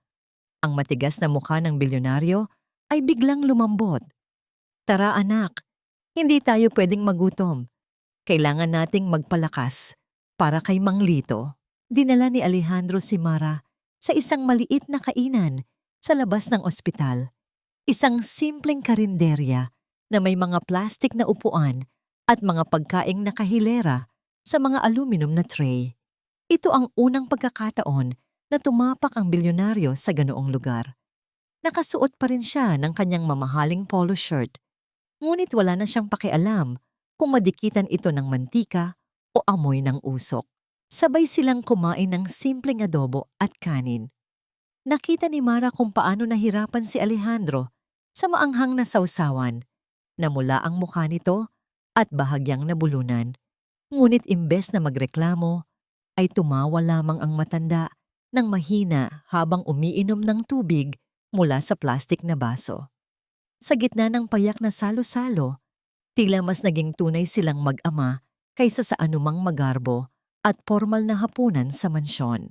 May dumi ka sa pisngi, Mara, mahinang sabi ni Alejandro. Bago pa man makakuha ng tissue si Mara, dahan-dahang inabot ng ama ang kanyang mukha. Gamit ang kanyang hinlalaki, maingat at dahan-dahang pinunasan ni Alejandro ang mantsa ng sarsa sa pisngi ng dalaga. Napatigil si Mara. Ang kanyang puso ay kumalabog ng kakaiba. Nakaramdam siya ng matinding pagkailang, ngunit hindi siya umiwas. Hinayaan niya ang magaspang, ngunit mapagmahal na daliri ng ama na humaplos sa kanyang balat. Ito ang haplos na ipinagkait sa kanya ng tadhana sa loob ng 23 taon. Ang mailap na ngiti ay dahan-dahang sumilay sa mga labi ni Mara, isang maliit na bitak sa pader ng kanyang puso. Ngunit ang katahimikang iyon ay mabilis na naglaho. Sa isang madilim na sulok ng kalsada, isang sasakyang itim ang nakaparada. Sa loob nito, isang pares ng mga mata ang nanonood sa kanila. Isang taong may hawak na telepono at kinukuhanan sila ng bawat galaw. Kasabay nito, sa isang marangyang bar sa kabilang panig ng lungsod, nakaupo si Doña Carmela. Ang kanyang buhok ay gulo-gulo at ang kanyang mga mata ay nanlilisik sa galit habang tinitingnan ang mensahe sa kanyang telepono na ang lahat ng kanyang card ay hindi natatanggapin. Ang alak na iniinom niya ay tila naging lason sa kanyang sistema. Akala mo ba matatapos ito ng ganito lang, Alejandro? Akala mo ba papayag akong palitan ako ng basurang yan? Ang bulong ni Carmela ay tila isang sumpa habang hinahawakan ang susi ng kanyang sasakyan. Walang habas siyang sumakay sa kanyang sports car. Ang tunog ng makina ay gumaungong ng napakalakas, tila isang galit na hayop na pinakawalan sa gitna ng gabi. Habang mabilis na pinapatakbo ang sasakyan, ang tanging nasa isip ni Carmela ay ang mukha ni Mara at ang kinaroroonan ng maliit na ospital. Ang sasakyan ay humaharurot sa gitna ng kalsada. Walang pakialam sa mga pulang ilaw, patungo sa direksyon kung saan naniniwala siyang naroroon ang lahat ng dahilan ng kanyang pagbagsak. Ang gabi ay nababalot ng isang malapot na dilim, tila nakikiramay sa bigat ng hanging dala ng nagbabadyang unos. Sa loob ng humaharurot na sports car, ang mga mata ni Doña Carmela ay nanlilisik, namumula hindi lamang dahil sa nainom na alak, kundi dahil sa matinding puot na lumalamon sa kanyang katinuan. Ang bawat apak niya sa silinyador ay tila pagpapakawala ng lahat ng galit na kinikimkim niya laban sa mundo. Ang mga ilaw ng lungsod ay naging malabong guhit na lamang sa kanyang paningin, habang ang ugong ng makina ay tila isang nagngangalit na hayop na naghahanap ng bibiktimahin. Hindi ninyo ako matatalo. Hindi ako pababagsakin ng isang batang basura. Ang bulong niya sa sarili. Ang kanyang mga kuko ay nakabaon sa manibela hanggang sa mamuti ang kanyang mga daliri. Samantala, kalalabas lamang ni Mara at Alejandro sa karinderya. Naglalakad sila sa gilid ng kalsada, malapit sa kurbada, patungo sa pampublikong ospital. Ang katahimikan sa pagitan nila ay puno ng hindi masabing pangako ng paghilom. Ngunit ang kapayapaang yon ay biglang binuwag ng isang matinis at nakakakilabot na tunog ng mga gulong na pilit kumakapit sa aspalto. Mula sa malayo, nakita ni Alejandro ang pamilyar na itim na sasakyan. Humaharurot ito patungo sa kinaroroonan nila, pasuray-suray at walang kontrol. Sa isang iglap, bago pa man makareaksyon ang matanda, nawalan ng balanse ang sasakyan sa madulas na bahagi ng kalsada. Ang matinis na tunog ng nagkadurog-durog na salamin at ang pagbaluktot ng bakal ay bumasag sa katahimikan ng gabi nang sumalpok ang sasakyan sa isang dambuhalang poste ng kuryente, ilang metro lamang ang layo mula sa kinaroroonan ni Mara. Isang makapal na usok ang pumailan lang mula sa nayuping harapan ng sasakyan. Nanlaki ang mga mata ni Mara. Kahit puno ng takot, mabilis siyang tumakbo patungo sa nagbabagang sasakyan. "Mara, wag! Mapanganib!" sigaw ni Alejandro, ngunit hindi siya pinakinggan ng dalaga. Sa loob ng sasakyan, nakita ni Mara ang isang duguang babae na nakasandal sa manibela. Si Carmela.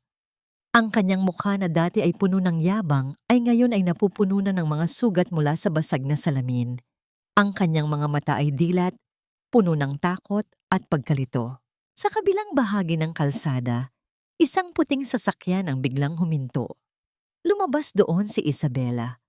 Nakita niya ang nagaganap na trahedya. Nakita niya ang kanyang ina, nakasingputla ng kamatayan, sa loob ng umaapoy na sasakyan. Ngunit imbes na tumakbo upang tumulong, napaatras ang dalaga. Ang kanyang mukha ay hindi nagpakita ng awa, kundi matinding takot para sa kanyang sariling imahe at ang pangambang madamay sa gulo ng pulisya. Nang makita niya ang mga tao na nagsisimulang maglabasan mula sa mga barong-barong, mabilis na bumalik si Isabela sa kanyang sasakyan at pinaharurot ito palayo. Iniiwan ang sariling ina sa gitna ng panganib. "Tulungan niyo po kami. Baka sumabog ang makina," sigaw ni Mara sa mga kapitbahay na nagsisilabasan. Dito nagsimula ang tunay na diwa ng bayanihan. Ang mga taong tinawag ni Carmela na basura, ang mga tricycle driver, ang mga tindero sa kalsada, ang mga tambay na dati niyang tiningnan ng may pandidiri, ay nagunahan sa paglapit. Gamit ang kanilang mga kamay at mga simpleng kagamitan, pilit nilang binaklas ang pintuan ng sasakyan.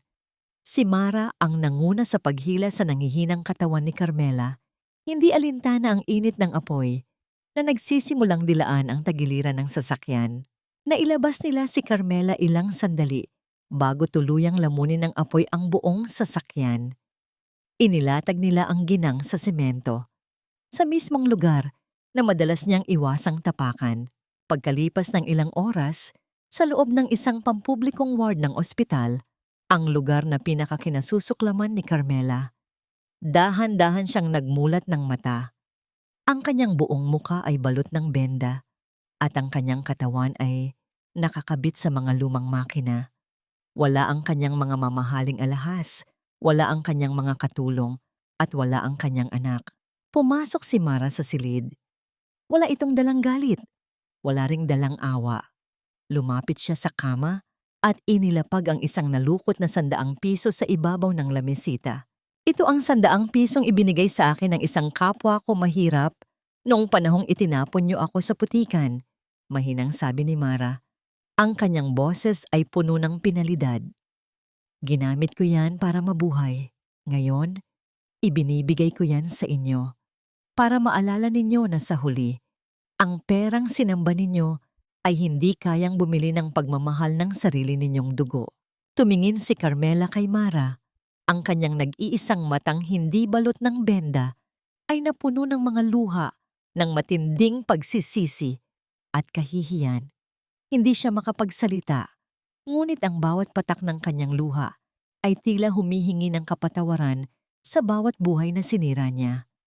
Tumalikod si Mara at lumabas ng silid, kung saan naghihintay si Don Alejandro. Sabay silang naglakad palayo sa madilim na pasilyo. Iniiwan ang reyna na ngayon ay mag-isa na lamang sa kanyang naguhong kaharian.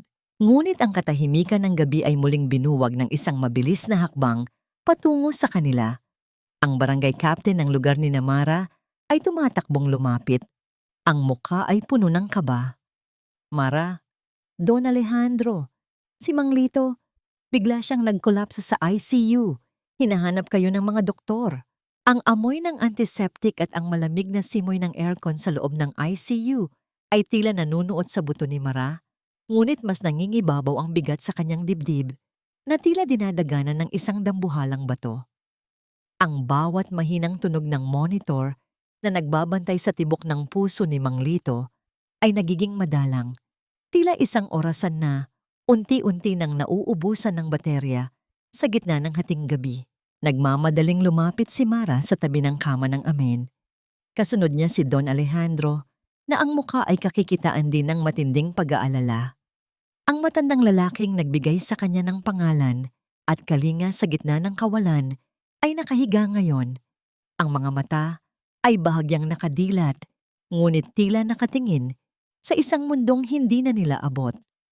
Ang kanyang hininga ay gumagaod. Bawat paglanghap ay isang pakikipaglaban sa kamatayang matagal na siyang tinatawag. Nang maramdaman ni Mang Lito ang haplos ng kamay ni Mara, dahan-dahan siyang lumingon. Isang mahinang ngiti ang sumilay sa kanyang mga labing tuyot. Sa gitna ng kanyang panghihina, may pilit siyang kinukuha sa ilalim ng kanyang unan. Ang kanyang nanginginig na kamay ay may hawak na isang lumang sobre, madilaw na sa kalumaan, at may mga bakas ng natuyong luha. Mara, anak ko. Ang tinig ni Mang Lito ay tila isang bulong mula sa malayo. Paos at hirap na lumalabas sa kanyang lalamunan. Patawarin mo ako. May kailangan akong aminin. Nanginginig ang mga daliri ni Mara nang tanggapin niya ang sobre. Sa loob nito ay isang liham na isinulat ni Mang Lito. Maraming taon na ang nakalilipas. Sa bawat salitang binabasa ni Mara, tila muling nadudurog ang kanyang puso. Inamin ni Mang Lito na matagal na niyang alam kung sino ang tunay na ama ni Mara. Nakita niya ang mga liham ni Lydia noong nabubuhay pa ito, ngunit dahil sa takot na baka bawiin si Mara ng pamilyang Villarreal at maiwan siyang mag-isa, pinili niyang manahimik. Pinili niyang itago ang katotohanan dahil sa isang makasariling uri ng pagmamahal. Natakot ako, Mara. Natakot ako na mawala ka. Dahil ikaw lang ang pamilya ko. Ang hikbi ni Mang Lito ay humalo sa tunog ng kanyang hirap na paghinga. Napaiyak si Mara ng lalong matindi, ngunit hindi ito iyak ng galit. Niyakap niya ng mahigpit ang nanginginig na kamay ng matanda. Idiniin ang kanyang pisngi sa palad nito na magaspang dahil sa dekada ng pagsasaka at pagtatrabaho sa construction. Tatay, huwag po kayong humingi ng tawad. Hikbi ni Mara. Ang bawat salita ay punong-puno ng debosyon. Ang pamilya ay hindi lamang tungkol sa dugong nananalaytay sa atin. Ang pamilya ay ang taong nanatili noong ang lahat ay nang iwan. Ikaw ang tatay ko at kahit kailan ay hindi yun magbabago. Salamat po. Salamat sa pagligtas sa amin ni Nanay. Dahan-dahang lumapit si Don Alejandro at lumuhod sa gilid ng kama. Isang kilos na hindi inakalang magagawa ng isang bilyonaryo sa harap ng isang hamak na construction worker. Hinawakan ni Alejandro ang kabilang kamay ni Mang Lito. Ang kanyang mga mata ay puno ng paggalang at pasasalamat. Lito, salamat sa pag-aalaga sa dugot laman ko na pinabayaan ko. Madiin na wika ni Alejandro. Ang boses ay basag sa emosyon. Isinusumpa ko sa harap mo, sa harap ng Diyos. Hinding-hindi ko na muling hahayaang lumuha ang anak natin. Ako na ang bahala sa kanya. Magpahinga ka na ng may kapayapaan. Isang malalim at mahabang buntong hininga ang pinakawalan ni Mang Lito. Ang tensyon sa kanyang muka ay biglang napalitan ng isang hindi maipaliwanag na katiwasayan. Ang monitor ay naglabas ng isang mahaba at tuwid na tunog. Hudyat na ang kanyang misyon sa mundong ito ay natapos na. Ilang araw ang lumipas, sa gitna ng isang payak na libing, nakatayo si Mara sa harap ng puntod ni Mang Lito. Sa tabi niya ay si Don Alejandro, na sa kabila ng karangyaan ay piniling magsuot ng simpleng itim na po, isang gintong sandali. Ang nasaksihan ng mga nakikiramay nang makita ang bilyonaryong si Alejandro na dahan-dahang lumuhod sa putikan upang ayusin ang pagkakalagay ng mga sapatos ni Mang Lito sa loob ng kabaong bago ito isara. Isang huling kilos ng pagpapakumbaba para sa lalaking higit pa sa isang bayani para sa kanyang anak. Pagkatapos ng libing, habang papalubog ang araw, dahan-dahang naglakad si Mara pabalik sa kanilang barong-barong upang kunin ang kanyang natitirang gamit. Sinundan siya ni Alejandro, umaasang sasama na ang dalaga sa kanya sa mansyon. "Mara, handa na ang silid mo sa bahay," malambing na sabi ni Alejandro. "Magsisimula tayo muli." Tumigil si Mara sa tapat ng pintuan. Bitbit ang kanyang lumang bali na sira ang zipper. Tumingin siya sa kanyang ama ng may malalim na pagmamahal, ngunit may kalakip na paninindigan. "Hindi pa po ako handa, Tay," mahinang sagot ni Mara. "Kailangan ko munang hanapin ang sarili ko. Ang Mara na hindi dikta ng sakit o ng yaman. Kailangan ko munang matutong maging anak ninyo nang hindi dala ang bigat ng kahapon." Hindi pa man nakakasagot si Alejandro, napansin ni Mara ang likod ng sobre na ibinigay ni Mang Lito bago ito mamatay. May isang huling linya doon na hindi niya napansin kanina. Isinulat sa maliit at mabilis na kumpas. "Huwag kang magtitiwala sa lalaking may tatak na agila sa braso. Siya ang pumatay sa nanay mo." Nanlamig ang buong pagkatao ni Mara. Sino ang tinutukoy ni Mang Lito? At bakit ngayon lang lumabas ang katotohanan ito? Bitbit ang kanyang vali, humakbang si Mara papalayo sa eskinita. Iniiwan ng kanyang ama na nakatayo sa ilalim ng aandap-andap na ilaw ng poste, habang ang sikreto ng nakaraan ay muling nagbubukas ng isang panibagong sugat. Isang taon ang lumipas na tila isang mahaba at banayad na agos ng ilog. Malayo sa mausok at maingay na kalsada ng Maynila, natagpuan ni Mara ang kanyang kapayapaan sa isang maliit na bayan sa pampang ng dagat. Ang hangin dito ay laging may dalang amoy ng asin at sariwang laya. Isang halimuyak na tila naglilinis sa mga sugat ng kanyang nakaraan. Sa tulong ng kanyang mga naipon at sa pagbebenta ng ilang natitirang kagamitan, nakapagbukas siya ng isang maliit na coffee shop na yari sa kawayan at kakahuyan na pinangalanan niyang Lydia's Haven. Dito, ang bawat umaga ni Mara ay nagsisimula sa tunog ng mga alon na humahalik sa pampang at sa bango ng bagong giling na barako. Hindi na siya ang babaeng laging nakayuko at nanginginig sa takot.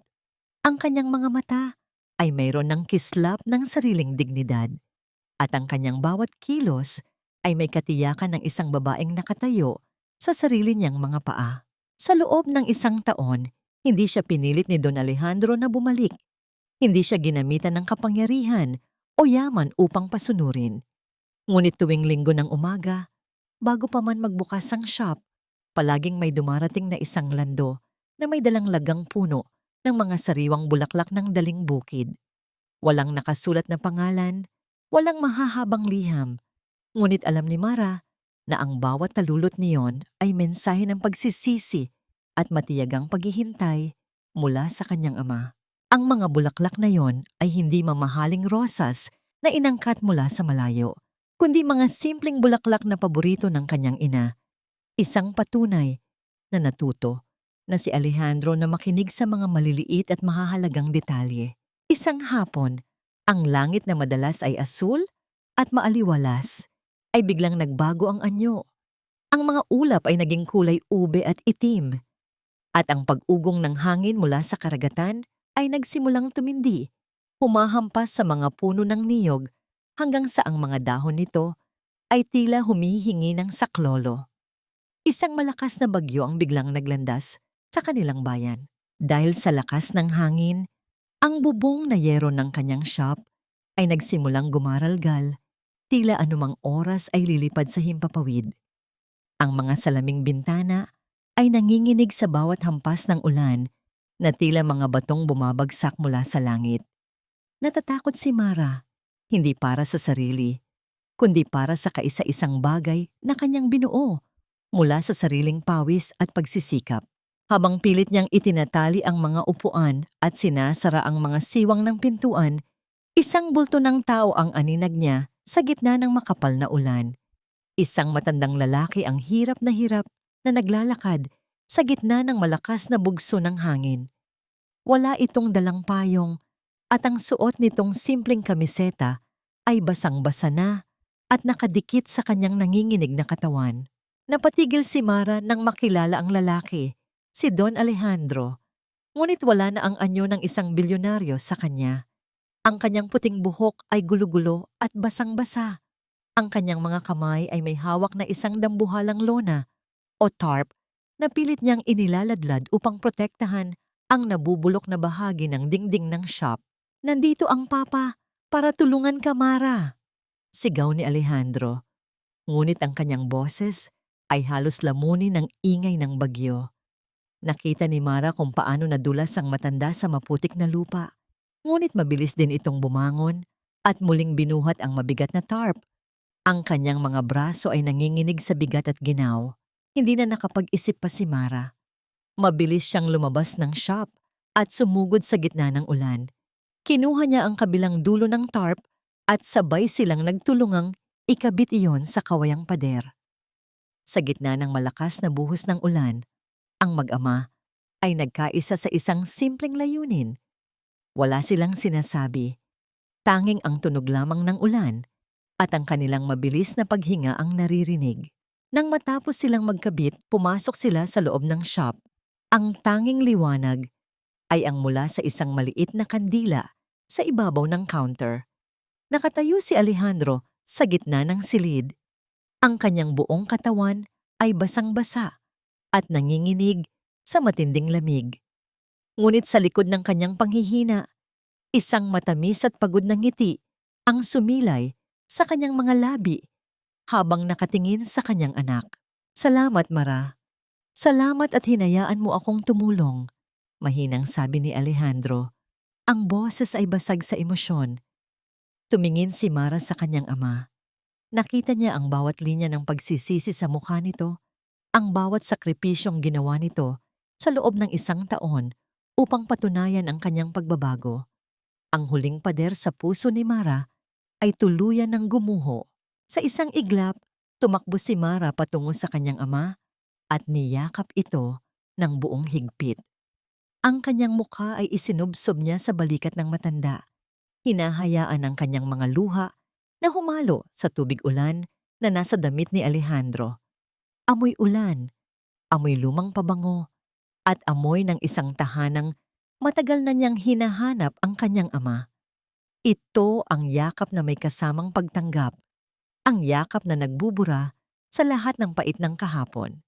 "Papa?" Bulong ni Mara, ang unang pagkakataon na tinawag niya ito sa ganoong pangalan. Naramdaman niya ang nanginginig na mga kamay ni Alejandro na yumakap sa kanya pabalik, tila natatakot na baka maglaho ang sandaling iyon. Ang katahimikan sa loob ng shop ay puno ng init ng pag-ibig na matagal nang ipinagkait sa kanila. Ang gabi ay dahan-dahang lumipas at sa loob ng maliit na Lydia's Haven, ang dalawang kaluluwa ay sa wakas ay naging buo muli. Kinabukasan, ang bagyo ay lumipas na. Iniiwan ang kapaligiran na sariwa at maaliwalas. Habang abala sina Mara at Alejandro sa pag-aayos ng mga nasirang gamit, ang tunog ng maliit na kampana sa pintuan ay tumunog. Hudyat ng pagdating ng isang panauhin. Isang babaeng may tila tinalikuran na ng mundo. Ang itsura ang dahan-dahang pumasok. Ang kanyang mukha ay may mga peklat na hindi na mabura ng anumang operasyon at ang kanyang mga mata ay walang bakas ng dating ningning. Si Doña Carmela. Ang maliit na kampana sa itaas ng pintuan ay nagbigay ng isang mahinang tunog. Hudyat ng pagpasok ng isang hanging hindi inaasahan. Tila huminto ang pag-ikot ng mundo sa loob ng Lydia's Haven nang dahan-dahang pumasok ang isang babaeng halos hindi na makilala ni Mara at Alejandro. Si Doña Carmela ay wala na ang marangyang aura na dati niyang ipinagmamalaki. Ang kanyang mukha, na dati ay puno ng makeup at kayabangan, ay ngayon ay balot ng mga peklat mula sa malagim na aksidente mga markang tila nagsisilbing mapa ng kanyang mga nakaraang pagkakasala. Nakasuot lamang siya ng isang simpleng bestidang kupas ang kulay at ang kanyang mga mata ay wala ng bakas ng dati nitong talim. Tanging isang malalim na lungkot at matinding pagod ang nananatili. Nabitawan ni Mara ang hawak niyang pamunas ng mesa habang si Alejandro ay dahan-dahang tumayo mula sa kanyang kinauupuan. Ang kanyang muka ay nagpapakita ng matinding pagkagulat na mabilis na napalitan ng isang malamig na katahimikan. Walang salitang lumapit si Carmela sa gitna ng shop. Ang kanyang mga hakbang ay mabigat at nanginginig. Bago pa man makapagsalita ang sinuman, bigla na lamang bumigay ang kanyang mga tuhod at bumagsak siya sa sahig. Nakaluhod ang dating reyna ng mga Villarreal sa harap ni Mara at Alejandro. Ang kanyang mga balikat ay niyanig ng isang matinding paghikbi na tila nanggagaling sa pinakamalalim na bahagi ng kanyang kaluluwa. Patawad, Alejandro. Patawarin niyo ako. Ang tinig ni Carmela ay basag at puno ng pagsisisi. Nawala na ang lahat sa akin. Iniwan ako ni Isabela. Kinuha ng mga bangko ang lahat ng ari-arian. Ngunit mas masakit ang katotohanang binuo ko, ang buhay ko, sa pagwasak sa buhay ng iba. Gabi-gabi ay nakikita ko ang mukha ni Lydia. Hindi ako makatulog sa bigat ng ginawa ko. Hindi agad sumagot si Mara. Pinanood niya ang babaeng naging dahilan ng pagkamatay ng kanyang ina sa hirap at ang taong pilit pumatay sa kanyang amen. Ang galit na dati ay nagliliyab sa kanyang dibdib ay tila naging isang malamig na abo na lamang. Sa halip na sumigaw o maghiganti, dahan-dahang lumakad si Mara patungo sa counter. Kumuha siya ng isang tasa at sinalinan ito ng mainit na tsaa na may halimuyak ng jasmine. Hindi tinulungan ni Mara na tumayo si Carmela. Naniniwala siyang may mga pagkakamaling kailangang panindigan ng nakaluhod. Ngunit inilapag niya ang mainit na tasa sa sahig, malapit sa nanginginig na kamay ng ginang. Ang usok mula sa tsa ay dahan-dahang sumasayaw sa hangin, nagdadala ng panandaliang ginhawa sa maginaw na kapaligiran. Uminom po muna kayo, mahinang sabi ni Mara. Ang kanyang boses ay kalmado at walang bahid ng poot. Hindi niyo po kailangang humingi ng tawad sa akin, Doña Carmela. Ang kapatawarang hinahanap ninyo ay hindi magmumula sa amin. May utang ka sa iyong sarili na isang marangal na buhay. May umuutang ka sa iyong kaluluwa, ang kapayapaang ikaw mismo ang nagwaksi. Tumingin si Carmela kay Mara. Ang kanyang mga mata ay nanlalabo dahil sa mga luha. Ang kabutihang ipinakita ng dalaga ay tila isang matalim na liwanag na lalong nagparamdam sa kanya ng kanyang sariling dilim. Hinarap ni Alejandro ang kanyang dating asawa. May lungkot sa kanyang mga mata, ngunit meron ding pinalidad. Tutulungan kita, Carmela. Babayaran ko ang iyong pananatili sa isang maayos na nursing home at ang iyong mga gamutan. Hindi kita pababayaan sa kalsada dahil naging bahagi ka rin ng buhay ko. Pero hanggang doon na lamang iyon. Hindi na ako babalik sa iyo at hindi na tayo muling magiging pamilya. Ang tahanan ko ay narito na, sa tabi ng anak ko. Ang mga salitang iyon ni Alejandro ay tila ang huling hatol na tinanggap ni Carmela nang may maluwag na dibdib. Alam niyang ito na ang hangganan ng kanyang karma. Pagkatapos uminom ng tsaa, dahan-dahan siyang tumayo at lumabas ng shop. Iniwan ang isang bahagi ng kanyang buhay na punong-puno ng tinik. Nang mag-agaw ang dilim at liwanag, isinara ni Mara at Alejandro ang Lydia's Haven ng mas maaga. Naglakad silang mag-ama patungo sa pampang ng dagat habang ang kalangitan ay nagpipinta ng kulay kahel, lila at ginto. Isang napakagandang paglubog ng araw na tila nagbabasbas sa kanilang bagong simula.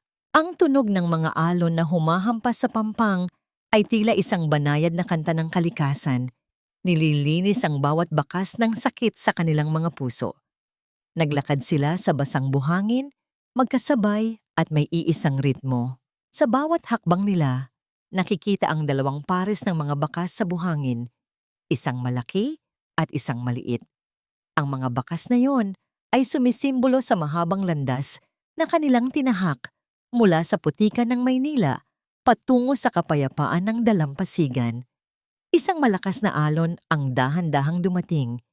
Hinugasan ang kanilang mga bakas at iniwan ang buhangin na muling malinis at pantay. Ganoon din ang kanilang mga buhay. Ang mga sugat ng nakaraan ay dahan-dahan ng binubura ng panahon at ng dakilang kapatawaran. Tumingin si Mara sa kanyang ama at ngumiti ng buong tamis. Wala nang kailangang sabihin pa. Ang katahimikan sa pagitan nila ay sapat na upang ipahayag ang isang pag-ibig na sa wakas ay naging malaya. Sa abot tanaw, ang araw ay tuluyan ng naglaho. Ngunit ang liwanag na iniwan nito sa puso ni Mara at Alejandro ay hinding-hindi na muling magdidilim. Ang bukang liwayway ay muling sumilay sa dalampasigan, nagdadala ng kulay rosas at gintong liwanag na dahan-dahang gumigising sa payapang mundo ng Lydia's Haven. Ang tunog ng mga alon na banayad na humahalik sa pampang ay tila isang oyayi na nagpapatulog sa mga alaala ng bagyo. Sa loob ng maliit na coffee shop, ang amoy ng sariwang kape ay humahalo sa bango ng mga bulaklak ng daling bukid na nakalagay sa bawat mesa. Sa isang sulok ng shop, may isang maliit at maayos na altar. Naroon ang litrato ni Lydia na may matamis na ngiti, ang lumang pitaka ni Don Alejandro na wala na ang mga credit card ngunit puno ng mga bagong alaala, at ang isang simpleng tsinelas ni Mang Lito. Ang mga bagay na ito ay hindi na simbolo ng sakit, kundi mga sagisag ng isang mahabang paglalakbay patungo sa katotohanan. Dahan-dahang lumapit si Mara sa altar.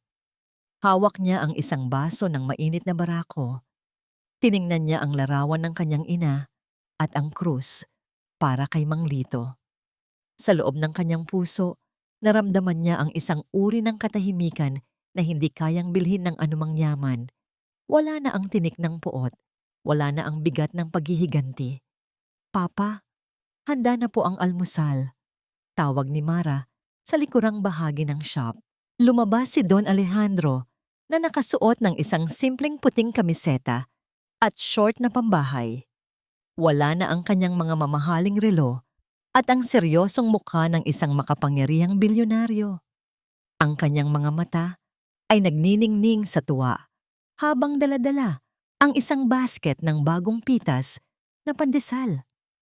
Umupo silang mag-ama sa isang maliit na mesa sa tapat ng bintana, kung saan tanaw ang malawak at asul na dagat. "Alam mo, Mara," panimula ni Alejandro habang dahan-dahang humihigop ng kape, "sa buong buhay ko sa Maynila, akala ko ay kontrolado ko ang lahat. Pero dito, sa bawat paglubog at pagsikat ng araw kasama mo, ko lang naramdaman na ako ay tunay na buhay. Salamat, dahil binigyan mo ako ng pangalawang pagkakataon." Ngumiti si Mara at hinawakan ang kulubot na kamay ng kanyang ama. "Ang pagpapatawad po ay hindi para sa inyo lang, Papa. Para rin po yon sa akin. Dahil noong pinatawad ko kayo, doon ko lang din napatawad ang sarili ko sa lahat ng galit na kinimkim ko." Naging payapa ang takbo ng kanilang usapan. Nabanggit ni Alejandro na maayos na ang kalagayan ni Carmela sa nursing home. Bagamat hindi na sila magsasama, sinisiguro niya na hindi ito magugutom at may mag-aalaga sa mga peklat nito. Tungkol naman kay Isabela, nakatanggap sila ng balita na nagtatrabaho na ito sa ibang bansa bilang isang simpleng kawani, isang paraan upang matutunan nito ang halaga ng bawat sentimong kinikita. Nang matapos ang kanilang almusal, sabay na lumabas ang mag-ama upang buksan ang shop. Ang tunog ng maliit na kampana sa pinto ay muling umaling-aungaw, hudyat ng pagdating ng mga bagong panauhin at bagong kwento. Sa huling sandali ng umaga, tumingin si Mara sa malayo, sa lugar kung saan ang langit at dagat ay nagtatagpo. Naisip niya ang lahat ng kanyang pinagdaanan, ang sampal sa ulan, ang hirap sa ospital, ang bawat patak ng dugo at luha. Ang lahat ng iyon ay nagsilbing mga piraso ng isang dambuhalay puzzle na ngayon ay nabuo na sa isang napakagandang larawan ng pag-ibig at pag-asa. Ang tunog ng hangin sa mga dahon ng niyog ay tila bumubulong ng isang huling basbas. Ang pamilya ay hindi lamang tungkol sa kung kaninong dugo ang nananalaytay sa iyong mga ugat, kundi tungkol sa kung sinong mga tao ang handang lumuhod sa putikan para lamang hindi ka madumihan at kung sinong mga puso ang handang magpatawad upang ikaw ay maging malaya. Ang araw ay tuluyan ng tumaas sa kalangitan, nagbibigay ng liwanag sa isang bagong simula na hinding-hindi na muling mababahira ng dilim ng nakaraan.